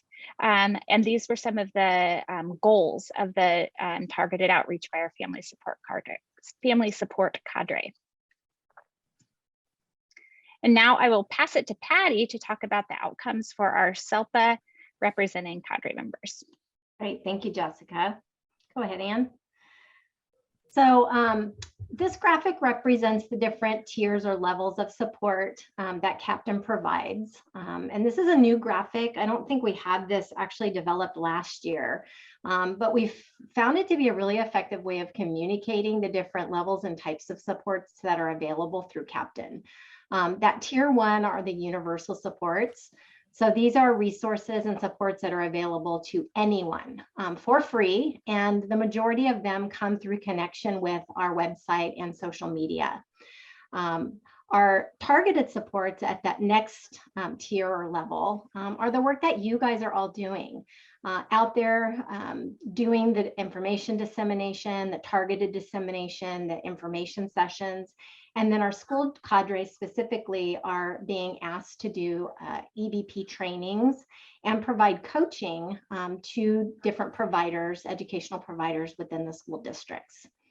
The Content Lead grant that we received through the California Department of Education has allowed us to also begin providing some intensive supports. And this is being done through our regional implementation leads, who are working with their sponsoring SELPAs to develop SELPA autism implementation teams who are working with specific districts to help them learn how to build capacity internally to utilize and sustain and scale evidence-based practices for their students with autism. And Anne's going to talk to you a little bit more about some of this work later. But that kind of gives you a sense of the different tiers of support that are being offered and provided through Captain. On this slide, we have some data, sort of Captain by the numbers of what our school cadre were able to do.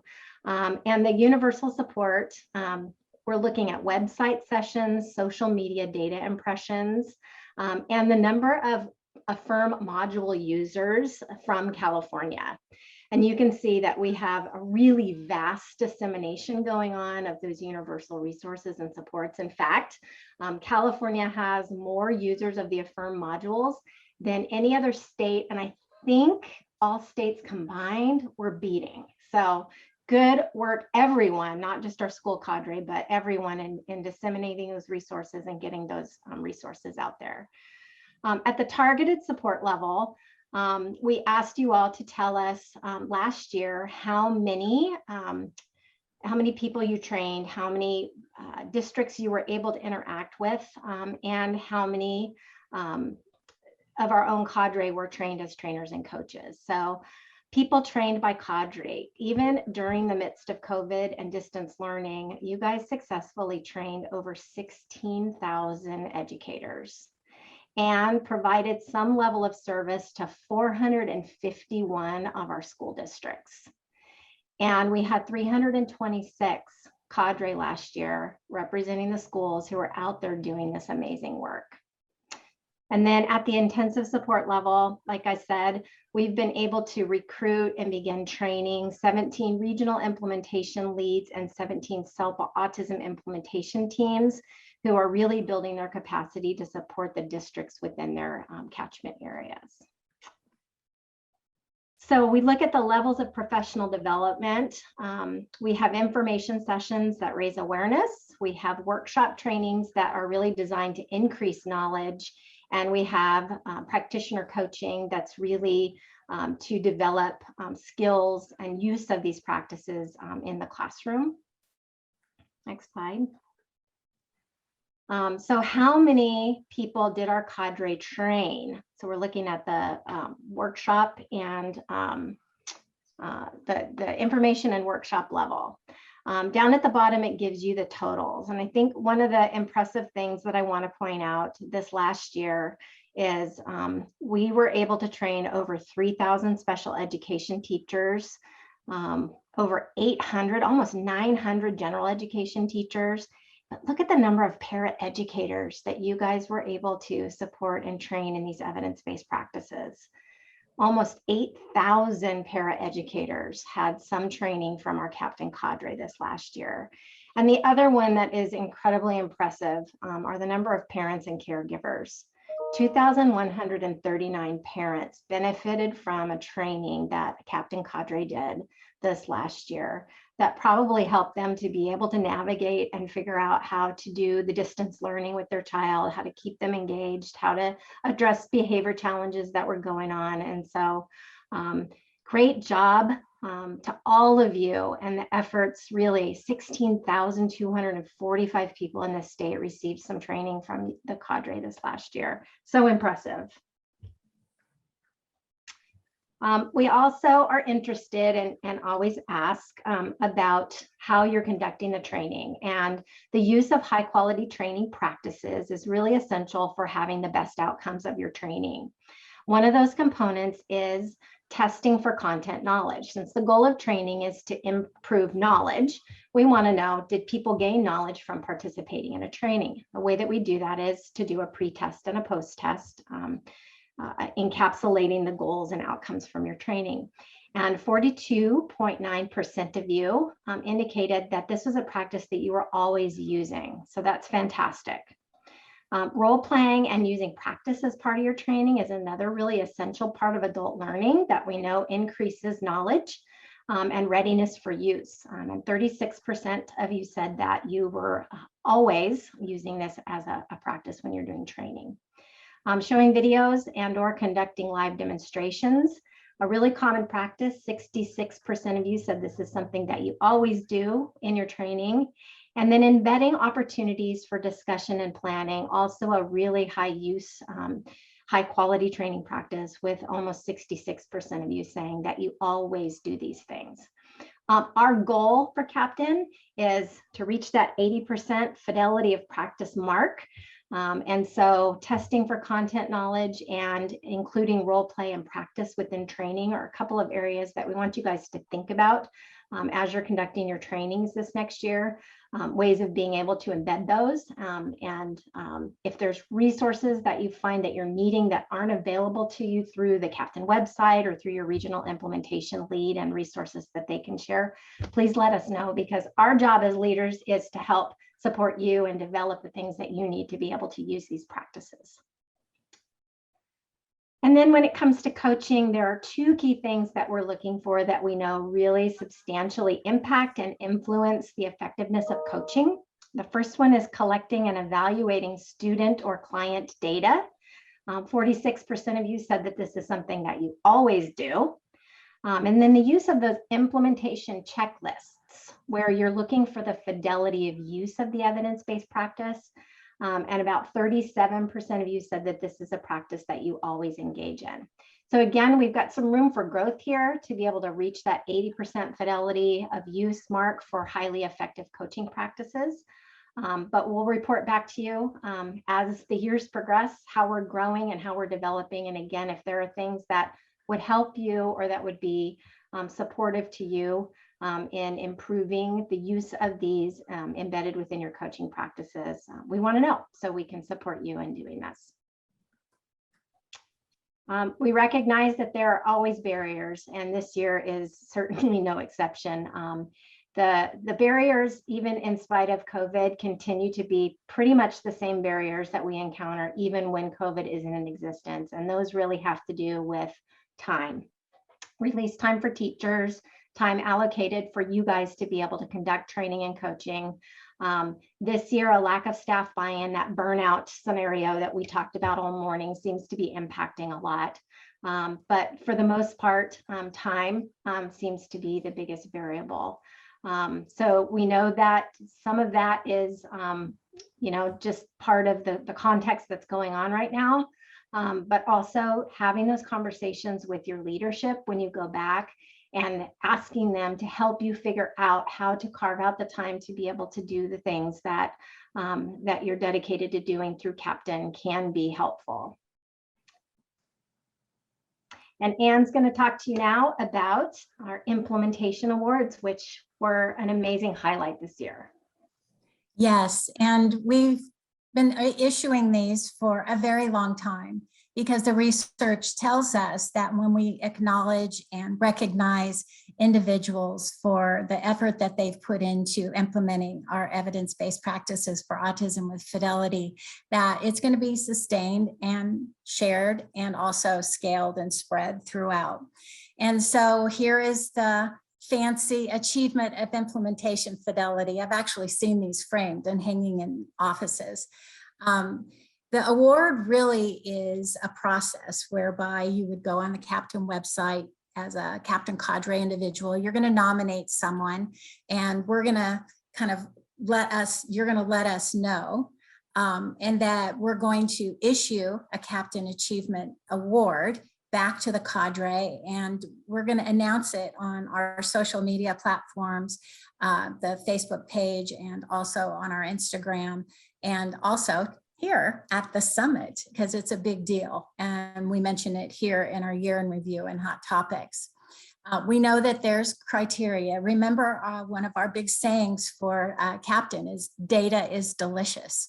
And so we really want to have you with Fidelity during your coaching, make sure that the award recipient has used those NPDC Fidelity implementation checklists that Patty just referred to, that they've demonstrated at least 80% fidelity with that evidence-based practice. That means you're going to go back and you're going to do your cycles of coaching, you're going to collect the data and use the implementation checklist, and not just one time, but that it's going to be sustained and implemented with Fidelity for over a period of at least 3 months.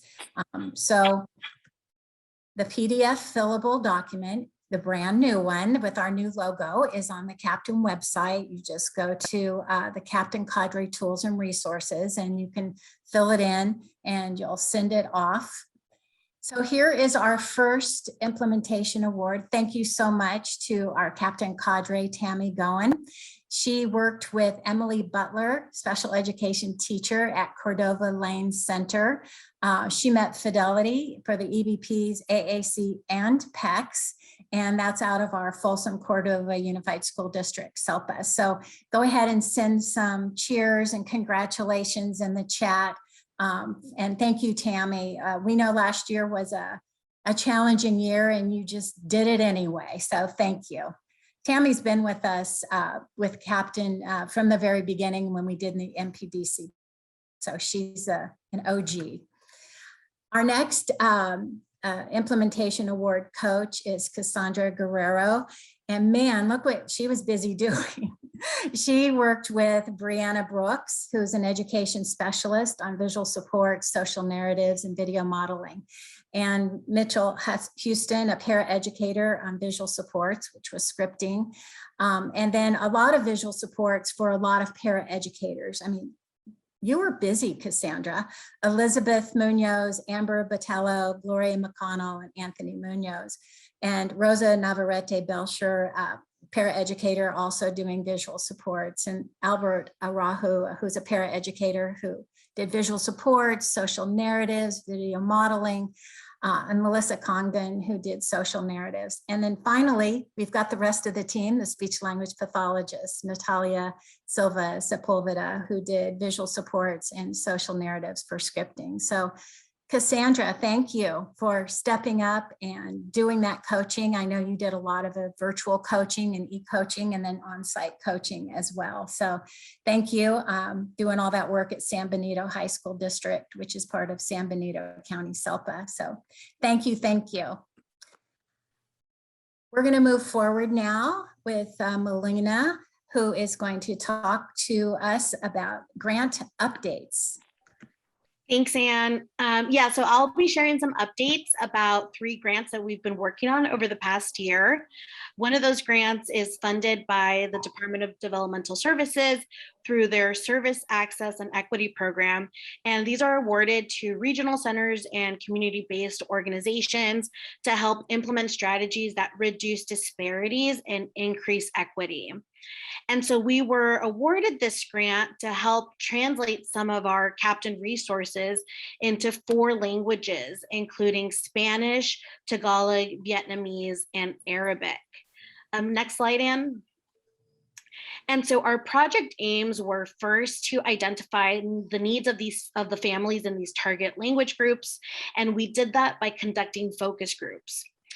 We then use the findings from our focus groups to develop and translate resources that would address the needs of these groups. And then our third aim, which we are currently completing, is to disseminate these resources and gather feedback on their usefulness. Next slide.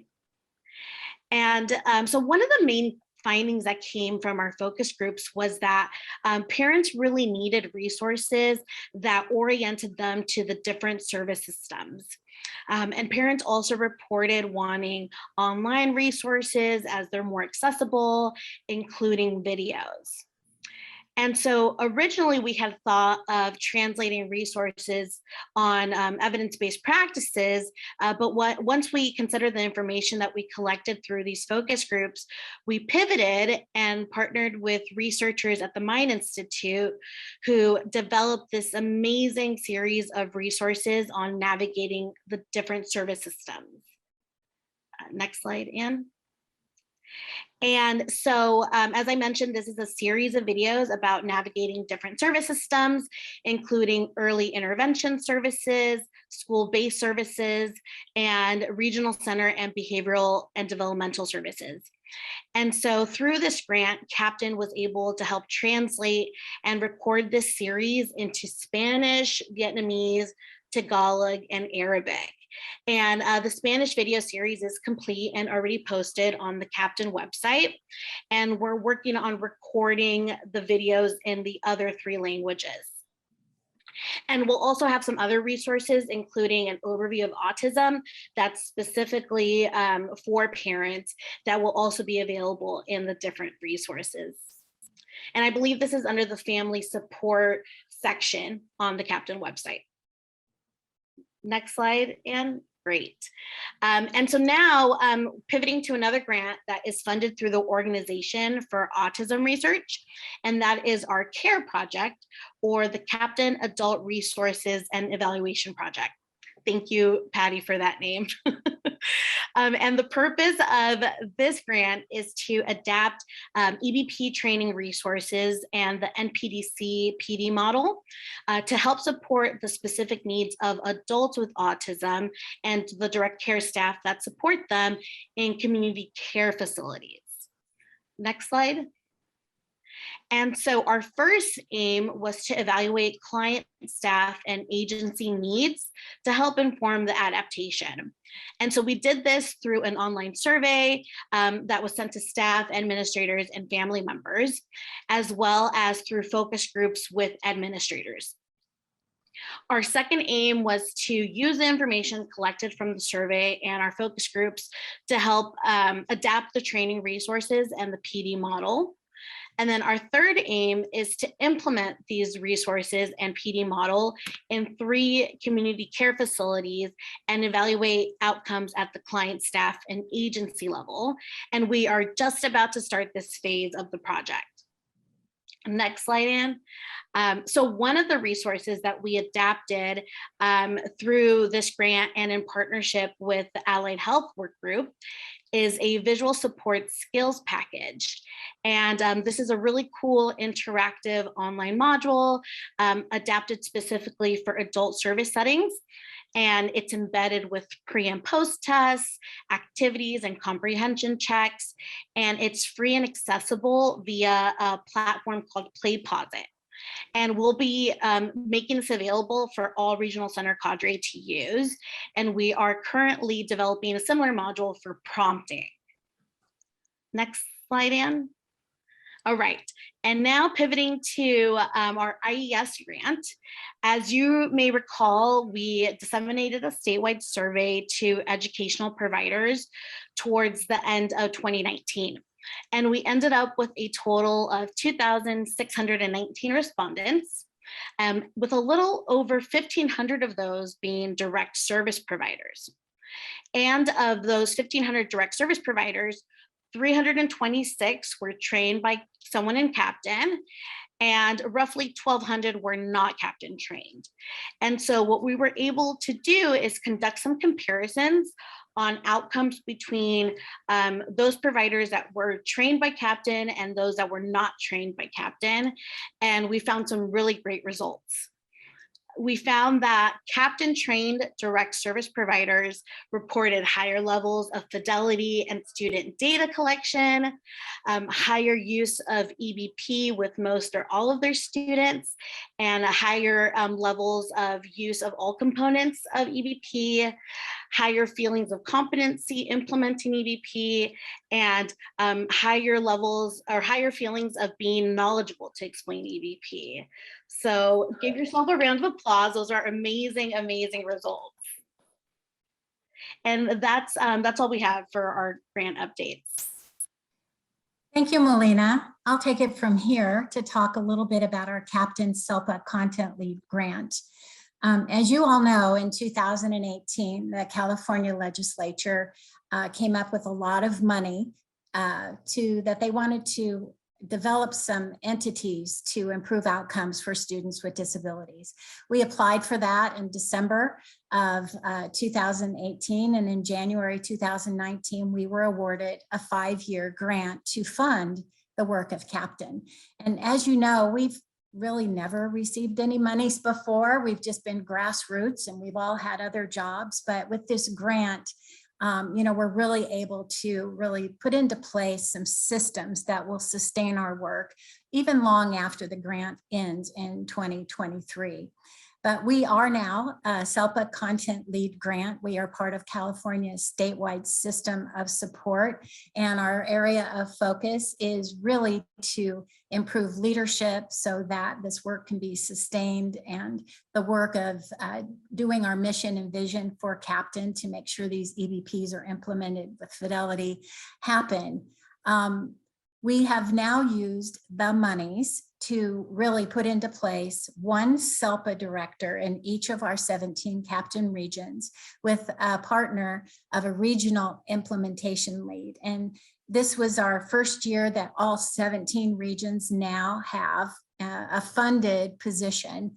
Our goal is that by the end of the grant, that this SELPA will absorb that role of the regional implementation lead, so that as the grant monies disappear in 2023, that these positions and this work will live long after the grant monies leave. Although it would be nice if they wanted to keep giving us money to keep when we look here at each of our 17 Captain regions, you'll see which SELPAs stepped up to really say, yep, we want to learn all about the science of implementation and put all this Captain work into place so it's sustainable. These are our regional implementation leads, and these are the SELPA directors who are our partners with whom we meet and work with. These are our newest regional implementation leads, and we want to welcome Christy Basinger, Captain Hook. You guys can stick some stuff in the chat now and say hi to your colleagues. We now have captains of the new wave joining that really strong, already present leadership team. Dennis Swenningson. We have Christine Jackson with Captain LA, who also joined a really strong. What was really interesting is as we selected these regional implementation leads, we saw that your local regional leads that had stepped up on a volunteer basis were really strong. And so they are working collaboratively with shared leadership with the already established Captain Region leadership team. We have Robin Ancona, who's with Captain San Diego, and then Nicholas Saltzman, who is with Orange County Captains. So welcome, welcome, welcome. The final 5 in all 17 Captain regions now has local administrative leadership, executive coordinators, as well as these regional implementation leads who are experts in autism and in leadership for the science of implementation. And so basically when you look, kind of go, well, what are they doing? What are they supposed to do? And we're not going to spend a lot of time, but essentially they're going to work collaboratively with that local region to coordinate and monitor the regional activities. So this afternoon, when you break out into your regional planning meetings, you'll see that there'll be a point person with your other leadership team members in your local region. They are the trainer for high quality evidence-based practice training and coaching. Patty talked about that a minute ago. Remember that we really want to make sure all the components of high quality training, the the pre-test, the post-test, making sure that you're doing demonstration and lecture and practice with behavioral feedback. All those components are really part of your training, and that you're using all of our tools to make sure you're doing cyclical, reflective coaching practices based on that MPDC model. And that's what they're there to do, is to support you and breaking down those barriers and the impediments so that you guys can really embrace that, so that we're doing high quality work. They're also all trained now in the APERS, which is the Autism Program Environment Rating Scale, and their role is to teach eventually all of you in your local region how to use this very comprehensive tool in evaluating programs and looking for the strengths and the improvables. And then finally, those regional implementation leads are really to coordinate what's known as a SELPA autism implementation team, and to eventually, by the end of our grant time, set up at least one demonstration program for individuals with autism. So what might that demonstration program look like? You know, we tried to kind of do a one-page overview, but basically, you know, that autism program environment rating scale, we really want to look at those domains. You know, that really takes about a 4-hour observation, lots of interviews with families, school educators, you know, DIS staff, and interviews and observations are collected together to really come up with an overview of what the strengths are and what the improvables are, and recommending and selecting the appropriate evidence-based practices for that program. And then moving forward in using, obviously, our evidence-based practices, so that we're going to have at least a minimum of 3 EBPs being implemented consistently and with fidelity across 60 or more staff for a period of 2 to 3 years. So yeah, we want this to last, not be one of those, well, that used to be a really good program, but the teacher's gone and the SLP left. This is work that we want sustainable, that it's really deep inside of the system that we're going to create. We want to make sure all the students benefit, and that we're using that goal attainment scaling method that you guys all know about. It's on the Captain website. And then certainly what we want to do is sustain and replicate this work. So we don't just want to have one demonstration program, but wouldn't it be nice to be able to go and go, oh, this is what it's supposed to look like. These are the systems that need to be in place. And the way we do that is we're going to do something called a district capacity assessment. We're going to look at building those local teams for an LEA, sustain that evidence-based practice, and build capacity. Because as you know, we have about 125,000 students with autism, and we probably have 80,000 special ed teachers, and, you know, probably 85,000 paraeducators. There's a lot of individuals out there who are providing supports and services. And it's going to take a village, and using the science of implementation to get this work in place, and then get it really solid, and then start to scale and spread it throughout the local area. So that's the end of our year in review. And we are now going to move to our hot topics. So here's the little messaging that we always give. Hot topics is a quick review of information that we feel like you should know.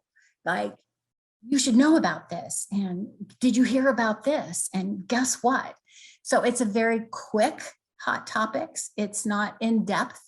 It's meant to heighten your awareness, jot yourself a note and say, I got to go learn more about this. I'm going to go use those resources they gave me and find out more. Typically, when we get our satisfaction feedback survey, it says you went too fast during hot topics. So we're telling you that's meant to be quick and fast and overview, and then you can do a deeper dive. And your regional implementation lead take some of these that we think are really important, and they'll come up at your regional meetings throughout the year.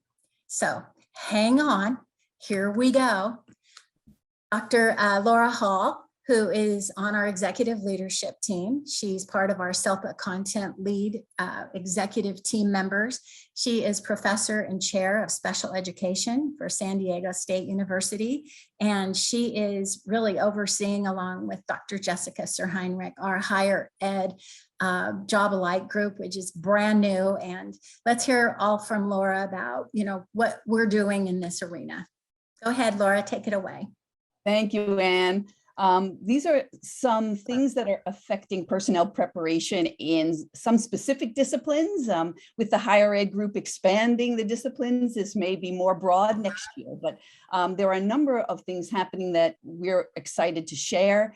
One is that the governor in July signed new legislation that states that people entering a teaching credential, special ed and general ed, may use coursework and certain majors instead of taking the exams that had been required up until now.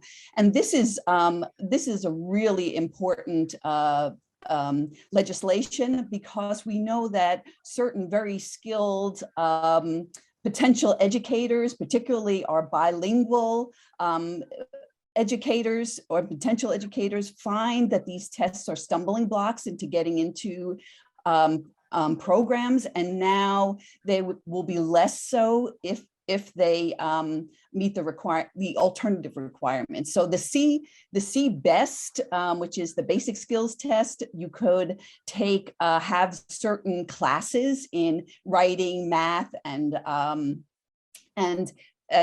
universities are already looking to see what courses may have been taken by individuals to count for the CBEST exam. And in addition, the California, the subject matter tests also can be substituted with particular majors. There are 15 majors that satisfy this for education specialists, including art, music, social sciences, business, in addition to English, math, history, and topics that are typically taught in schools. And you also may be able to put together a series of coursework that you have had to count for this major. So this is a really important change. So please encourage the talented people that you know that are saying, oh, I don't want to go into teaching because I have to take those tests to get in, that this is now not necessarily the case. The next slide, please. Oops, I'm trying and it's not clicking. Okay.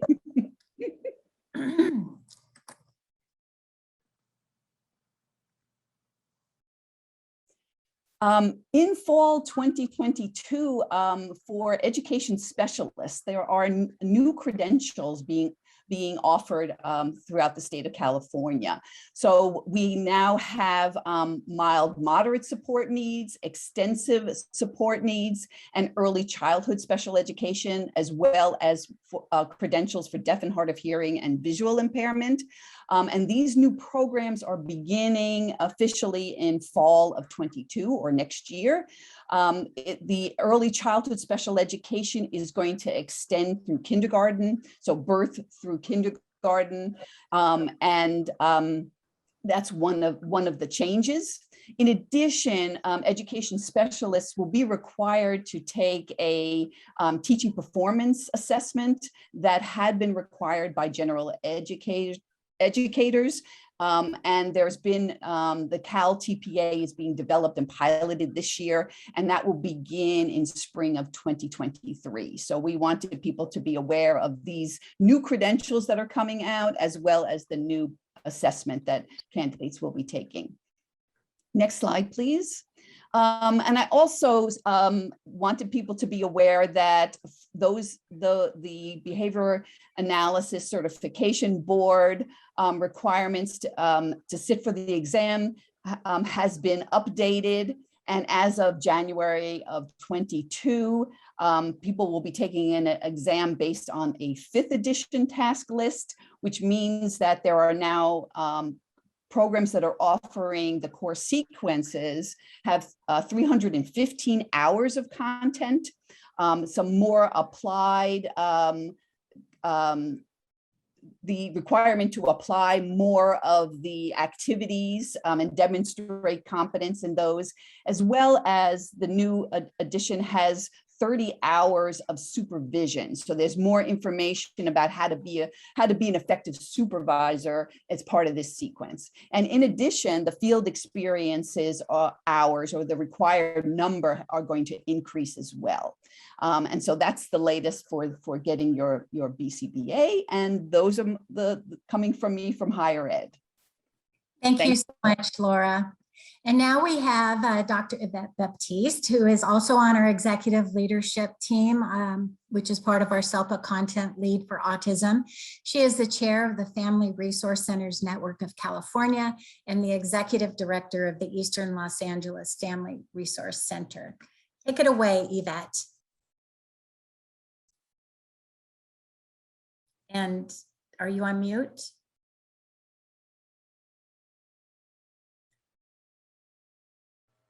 Just trying to get there.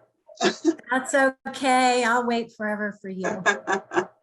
Hi, everybody. I just want to, before I forget, thank the captain, co-coordinators, the leadership team, and you, the cadre members, in your commitment, particularly during this pandemic, to continue our march in family-centered practice and supports to the families and students that you serve. So thank you so much for that.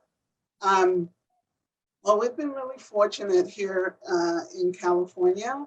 Both the governor and the federal government have provided funding that will increase support to families with an eye of addressing access issues for low-income students and students of color, and really to address the supportive and pandemic-related need for information and to address learning loss. And so through the CDE, the California Department of Education, there will be an expansion of family empowerment centers from the current number of 14 to 32 by March 2022. Family advocates have been waiting 20 years for more centers. FRC and CA members were involved in writing the original legislation, and we've just been ticking by every year to wait for its expansion. And through the advocacy of many, that's happening this year. So the next slide talks about some of the qualifications for centers. And as you can see, I'm not, it's hot topics, so I'm not going through the slides, but we do want to encourage, well, SELPA directors and staff who are present to connect with their local FRC involved in Part C to support their applications. And so the next slide will give you information regarding new DDS initiative, Department of Developmental Services, to utilize community leaders, family members, and self-advocates who are familiar with the developmental disability service system and generic community services to support individuals and families of all ages. Next slide, please. The services will include support to access and request needed services, either from the regional center or from generic agencies or generic services that are available to everyone in the community. Also to receive training and emotional support from centers or community navigators, and to build trust and really do some, hopefully some restorative practice work with regional center staff and families as we try to build increased partnership in the system and trust in the system. And lastly, we're very excited regarding the addition of a family page to the Captain website, and we urge you to go and check it out. The materials are more clearly labeled and grouped, and there's an easier to read format on this page, and there are additional description of the resources with a little thumbnail image, and we believe that that's going to allow for a better user experience for families. And so the next slide shows you a lot of what we have available there. There are lots of videos, presentations, trainings, and resources. So please take a look yourself. There's some new things that are going to be going up after the summit, some really good things. And so please take a look yourself, and then of course, disseminate and share those resources with families. I want to bring attention particularly to the significant resources in the Padlet for back to school, and some of the great information and videos and other resources that are available to families and to yourself as you navigate getting everybody back on track. So maybe Gavin or Tana, you could put the link to this family resource page on the Captain website so people can take a peek at what that looks like. I'd like to introduce Dr. Lauren Libero, who is on our Captain leadership team. She is the autism specialist at the Department of Developmental Services, and she has some really great information to share with us. Hi, everyone. This is a snapshot of our DDS caseload. So these are individuals served by California Regional Centers. And as of 2021, we are up to 138,000 individuals. That's a 150% increase over 10 years ago. And 78% of who we serve are children ages 21 and under. Next slide, Anne. So this is a snapshot of our referrals to Early Start. And this is illustrating what we saw happen since the beginning of the pandemic. So in a typical year, we expect a little bit of an increase in referrals, kind of following our population increase. But what we saw last year around March of 2020, we saw a massive nosedive, the number of referrals coming in for Early Start. And those referrals remained down across 2020 and into early 2021. We didn't see the referrals start to uptick until the spring of this year. They continue to climb a little bit as the regional centers are trying to catch up, and we're seeing clinics referring kids at higher rates. So this was a massive shift in our system this past year. And we do have this large cohort of children who did miss out on early intervention services. And we're also dealing with the regional centers, trying to play catch up with getting those kids in, assessed, and then accessing services. Next slide.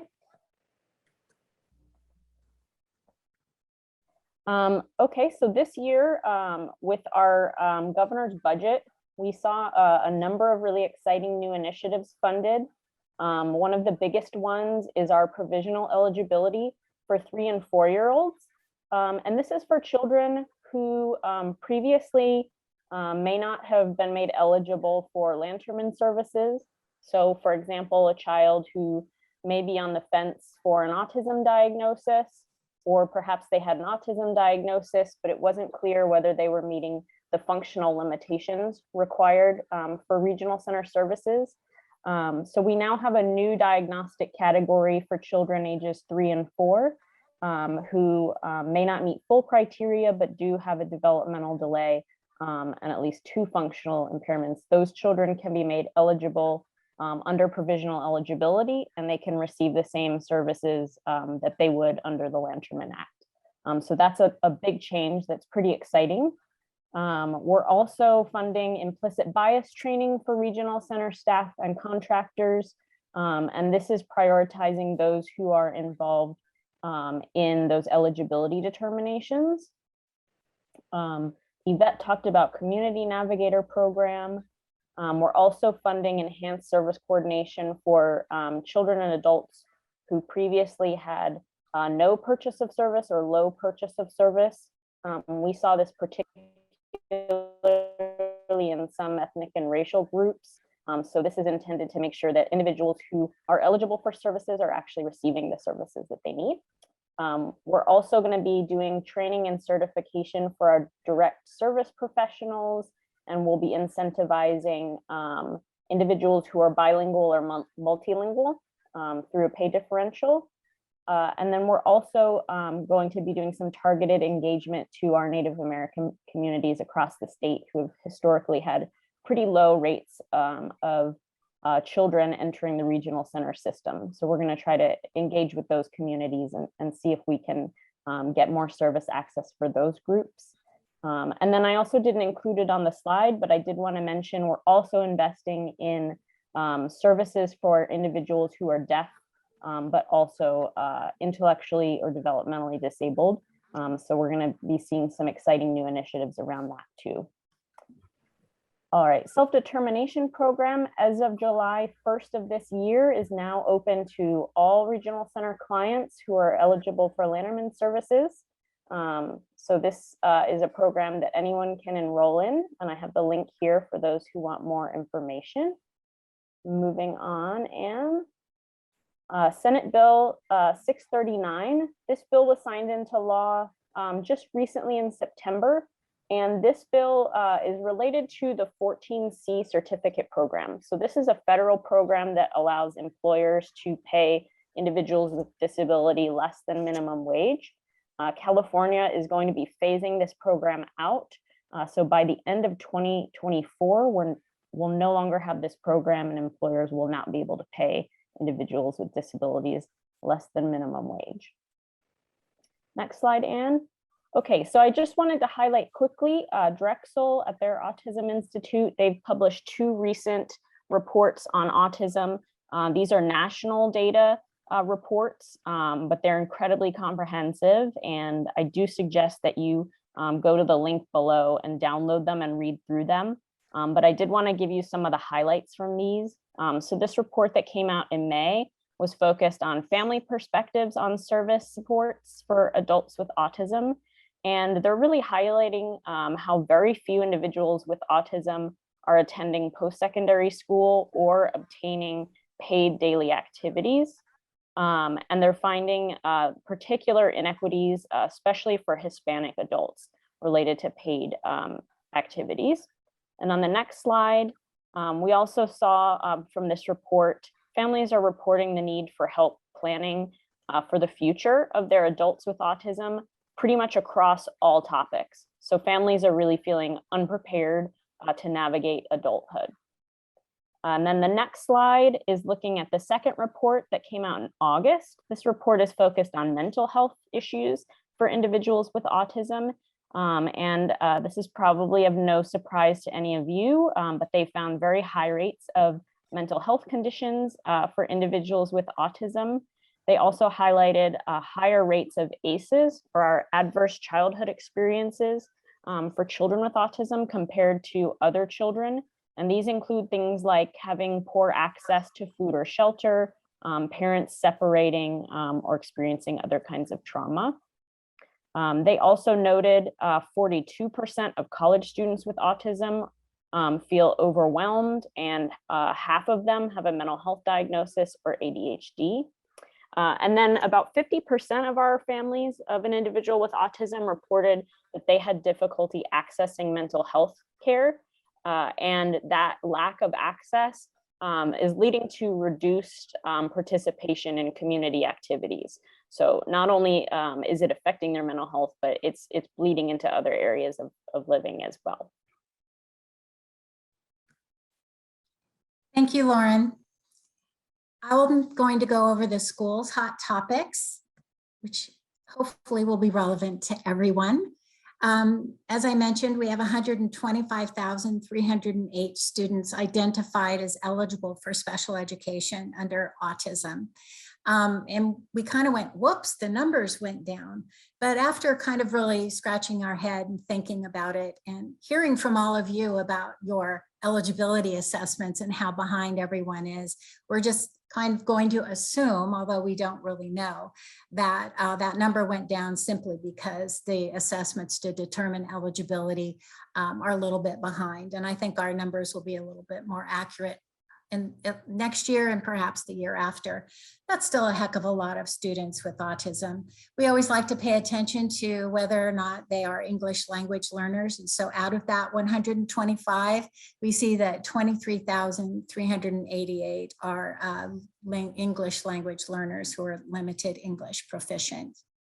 So these are CDE updates. Monica Pekarovich is our CDE liaison and also our CDE funder for our SELPA Content Lead grant. And she's currently the interim administrator for statewide policy and implementation unit with the special education division for CDE. And Monica and I have met for several hours, several times, discussing all things CDE. And so we collaborated on these messagings that we have. You all know that mask and vaccine guidance is really changing pretty regularly and monthly, and it depends on the county that you're in, et cetera. And so the guidance really, we need to stay up to date. And I'm sure you're getting messaging from your local schools, school districts, county offices of eds, and your SELPAs.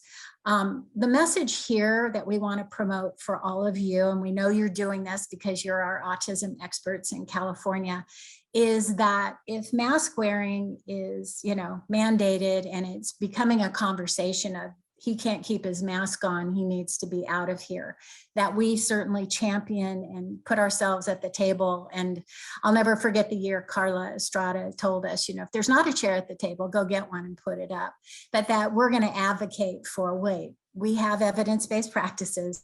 We can support the mask wearing. We can stick that in the IEP goal or a behavioral plan to really kind of support the individual if it's going to really result in them not really being able to access and derive educational benefit in the least restrictive environment. And so you all know, and thank you, Yvette, for pointing out these Captain Padlets. There's a whole lot of information on the Captain Padlets, which is on that front page of the Captain website about mask wearing. And you guys are all autism experts and behaviorists, and I think you know how to use our EBPs to support this as appropriate.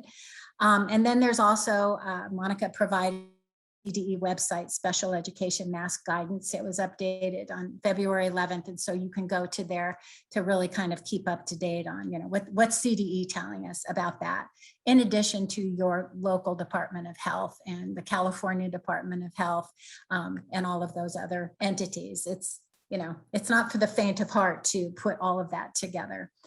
Our next focus area messaging that we wanted to give you was about independent study, which is AB 130. And the overarching message is that it is available for any parent who does not want their child back on campus. They can say, I want my child to have independent study, and that will happen. So our messaging to you is to continue to be a champion, to provide and be responsible for providing a free, appropriate education. So it's important that we continue to provide these high quality services so our students can derive educational benefit. You're the experts in autism to support this.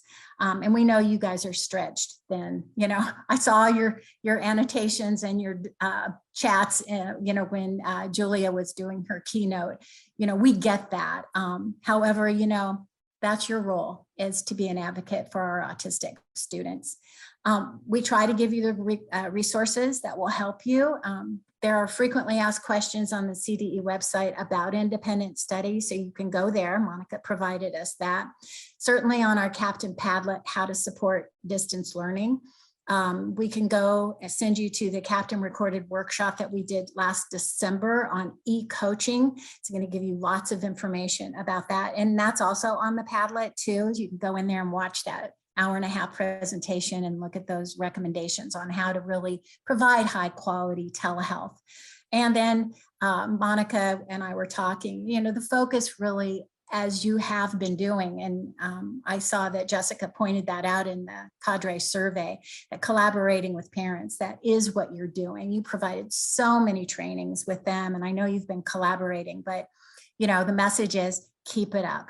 keep it up, because working with our parents of our autistic students is super important. And so thrilled that Yvette and the family support team and Patty and we all work together to create that family page to give them access, easy access. We don't want any barriers for them to go, where do I find this and how do I do it? And so, really took a village for all of us. And Patty's going, put the thumbprint picture, and Yvette's going, we need more sentences about it. And so together we tried to make this family page to help you send that out and collaborate with our parents. And then that we always have an EBP for something.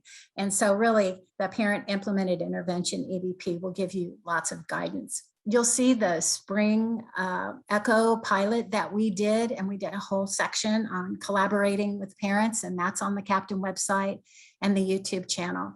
And then you can, those of you who are participating in current ECHO Professional Learning Network are going to talk about supporting our parents. So we have lots of help for you in that area. So now we're going to look here, and all my toolbar is kind of doing all this. Our champion for literacy with the kind of being in concert with our superintendent of public instruction, Tony Thurman, he recently announced a goal, and he said he wants to ensure that every California student will learn to read by 3rd grade by the year 2026. And what that means is that's our goal. We're going to strive for that. And so our message to you is that as appropriate, we want you to be a champion for literacy for our autistic students when you're sitting at that planning table and you're working with the families to really, what you need. Remember to bring up the topic of literacy. We have, our EBP data system where you can put in there an age, and then you can put in the data system academics, pre-academics, and it's going to pull up all those evidence-based practices and articles to match that. So that you can have the support you need to support the literacy for our students as developmentally appropriate and meaningful to help them be as successfully literate as their ability is. So we want to support IEP conversations. We want to include discussions about accommodations for testing, making sure that we're measuring our progress using the right assessment tools. And remember, data is delicious. And so develop ways that we can collect data about their present level of functioning. What can they do? We're going to try this. Is it working? So we're going to use lots of data in our evidence-based practices to support literacy. And then what we wanted to make sure you had there is the evidence-based practices on the AFFIRM modules for you to use. So speaking of the AFFIRM modules, the one good thing about having money from this grant is, remember last, I think it was March, April of 2020, the new NCAPE report came out, and it's like, hey, there's now 28 evidence-based practices, and we've got 4 new ones. And we're going, oh, well, okay, that's great. Where are the AFFIRM modules for those 4? And they go, well, we don't really have any money to make those. We gave you the report. You can read about it in the report. And we go, oh no. Like Patty said earlier, the state of California, like we eat, sleep, and drink the AFFIRM modules, right? And so we are like thrilled that they did that research in the report. So we have funded that team who really did the research on the NCAPE report to create the AFFIRM modules for now the newly named AIRS Sensory Integration Therapy to develop music-mediated intervention, augmentative and alternative communication. You guys remember it was in technology-aided instruction and intervention. They pulled that out. So that's going to be a new one. And then behavioral momentum intervention. What does that mean? They have sent us already these, the briefs for it, but they still have to develop the module. And so we're going to be sharing that with you as well. The other hot topic is our new Captain logo. We were getting feedback that the puzzle pieces were a little bit confusing. We knew that the puzzle pieces represented the evidence-based practices. It did not represent that individuals with autism are a puzzle that needs to be solved. But we want to be inclusive. We don't want our logo to be a barrier or to prevent someone for wanting to move forward and look at our website and all the tools and resources that we have available. And so we are thrilled to have postdoc Patrick Dwyer, who is an autistic individual who consults with our executive leadership team. And we worked with him to kind of modify our captain logo. We changed the color a little bit and we removed the evidence-based practice puzzle pieces so that we don't have any barriers in people looking at what we're trying to do, which is to disseminate evidence-based practices. So we encourage all of you, I know it's going to be more work, trust me, I've been so busy replacing this new logo. We have branded everywhere, but you can get your own brand new Captain on the Captain website, download it and start sticking it in your backgrounds and on all of your other kind of branding work. I know you guys have made hats and t-shirts. I'm so sorry, but we're flexible, right? And we're resilient. The other hot topic is, remember this was going to be an in-person summit and we were going to have these workshops, yesterday, but that didn't happen because we're flexible and we pivoted to be virtual. So all of those workshops have now become webinars throughout this year. And these are the dates. If you're a Captain Cadre and we have your correct email and you've taken care of your filtering system so you can receive our information, you're going to get personal invitations to register for these. So starting with November, we have conversations with Captain. We have understanding the neurodiversity movement with autistic adult individuals, forming a panel to help us how we can provide support. We actually will have a session on March 1st on the air sensory integration therapy. We have another one on music mediated in April, and then high quality training and coaching, which is a professional learning network that will meet 3 times to really learn how do you provide high quality training and coaching, kind of a deeper dive. You guys all got that in boot camp, but this is a deeper dive for kind of an hour and a half each time to really say, what does that really mean? And what are the tools and resources that we have? And we're really proud that our conversations with Captain has Heather Moran, who's going to be interviewing a wit who has written a chapter in a published book, and we'll provide that information to you on Facebook. But don't miss November 19th from 11:30 to 12:30. We're going to hear all about Ethan, her adult son, and also her road trip last summer, and kind of she's going to share the things that she's written about in the chapter about her amazing journey of being a parent and that road trip. So that's the end of the hot topics. We have a few things. I'm going to check my time. It's 11:30, so we're really good.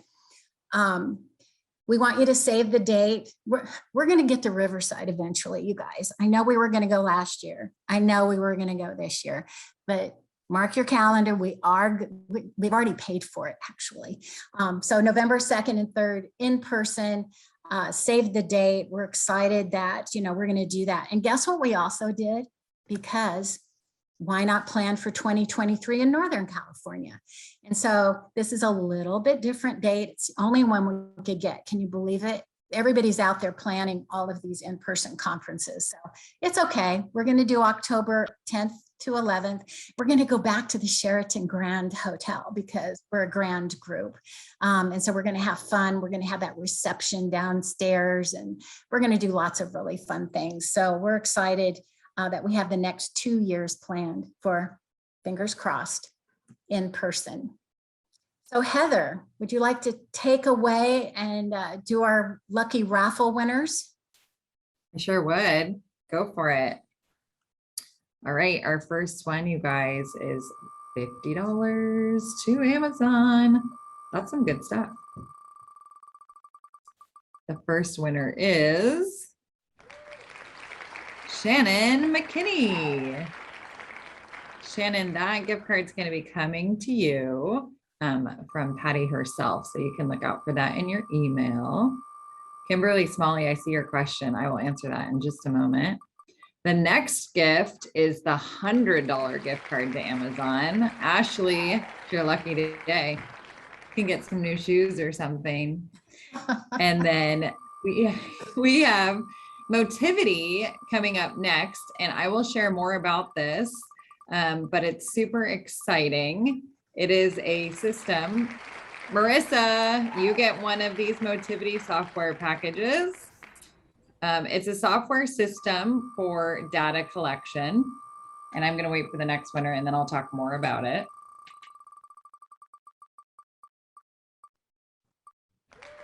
Our last winner is Fawn. Congratulations, Fawn.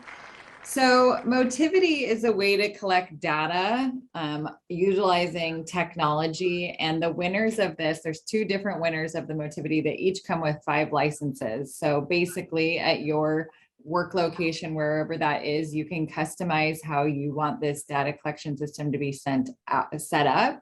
And then you can have up to 5 individuals who are using it, and it provides really fast and easy data entry, and then also live on-demand graphing of the data so that you can make decisions in real time. So that is from Monica, who's one of our RILs. She has a connection with the innovator who created Motivity, and she put us in touch with this agency, and we will be giving you their names, and then they will be reaching out to you to get that license set up so that you can use it in your locations. And it's a $2,000 value. So thank you so much, Monica. Oh my gosh. Setting us up. I know. It's amazing. We're big time. Grand prize. Mm-hmm. And drum roll, please. Patty, would you like to kind of introduce, you've been quiet and I've been talking a lot, the Captain Region Award and what it is and what it means? What do you want me to do, Anne? Just introduce the concept and how we came up. Oh, okay. Yeah. So a few years ago, we came up with this concept to really recognize some of our regional teams who really built a community and understood the concept of interagency and working together and collaborating as a region to solve local challenges and local problems. And so we started this idea of a region award to be able to recognize the regions who really have embraced this idea of collaboration. So we've given out, have we done 2 already or 1? And then we didn't just do one in last year. Sacramento. Yeah. Which went initially to the Captain Click region.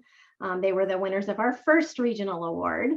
And this year we decided to go ahead and do it again, even though we aren't live and can't physically hand the award, which does exist, to this region, but really an honor and recognition of the amount of work that they were able to do and accomplish, even given the context of this last year. They really just actually grew in every area of their Captain implementation. Even in spite of COVID, they did more trainings than the year before.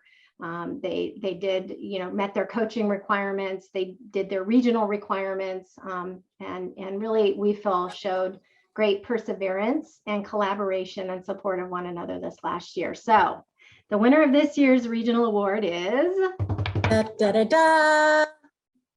Super 14. Congratulations, you guys. Congratulations. Really proud of you and your perseverance and just how you supported one another and continue to work through all the adversity that happened this last year. Awesome job. So what are we going to do now? I can't believe we're running on time. I'm not going to jinx it though. So we just finished year in review, and now we get a lunch break from 11:45 to 12:30. And then when you come back, you're going to go to your job alike breakouts. And so remember, you're going to use a different link unless you're the school's job alike. You're going to come back here. But Regional Center, Family Support, and Higher Ed will have different Zoom links. Now, if any of you are going, what's my Zoom link for Regional Center and for Family Support and for Higher Ed? Go to your agenda, and it has the Zoom link, and it has a link to your handouts. So if anybody needs help, you can send an email to the captain@marinschools.org.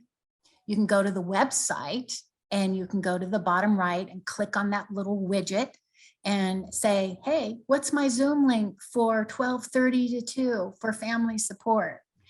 And if you want to put something in the chat now, you can do that and we'll entertain that. But you're going to go to the job alikes, and then at 2 o'clock, you're going to take another break because we know you're doing a lot of sitting and listening. And then at 2:15, another Zoom link to go to your regional planning breakouts. And you're going to have your 17 captain regions are all going to break out, and you're going to have your regional planning meeting, just like you've always done at the Captain Summit. And we won't see you again. So at 4 o'clock, when you're finished with your regional planning, go forth and implement evidence-based practices. So thank you, everyone. We can't begin to tell you how much we appreciate everything you've done. Thank you again this morning for being flexible and persevering and hanging in there while we took care of that technology glitch. Remember that this is all recorded, and we're going to make sure to give you that link to the recording so you don't have the fear of missing out on what you missed the first 15 minutes. So here we go.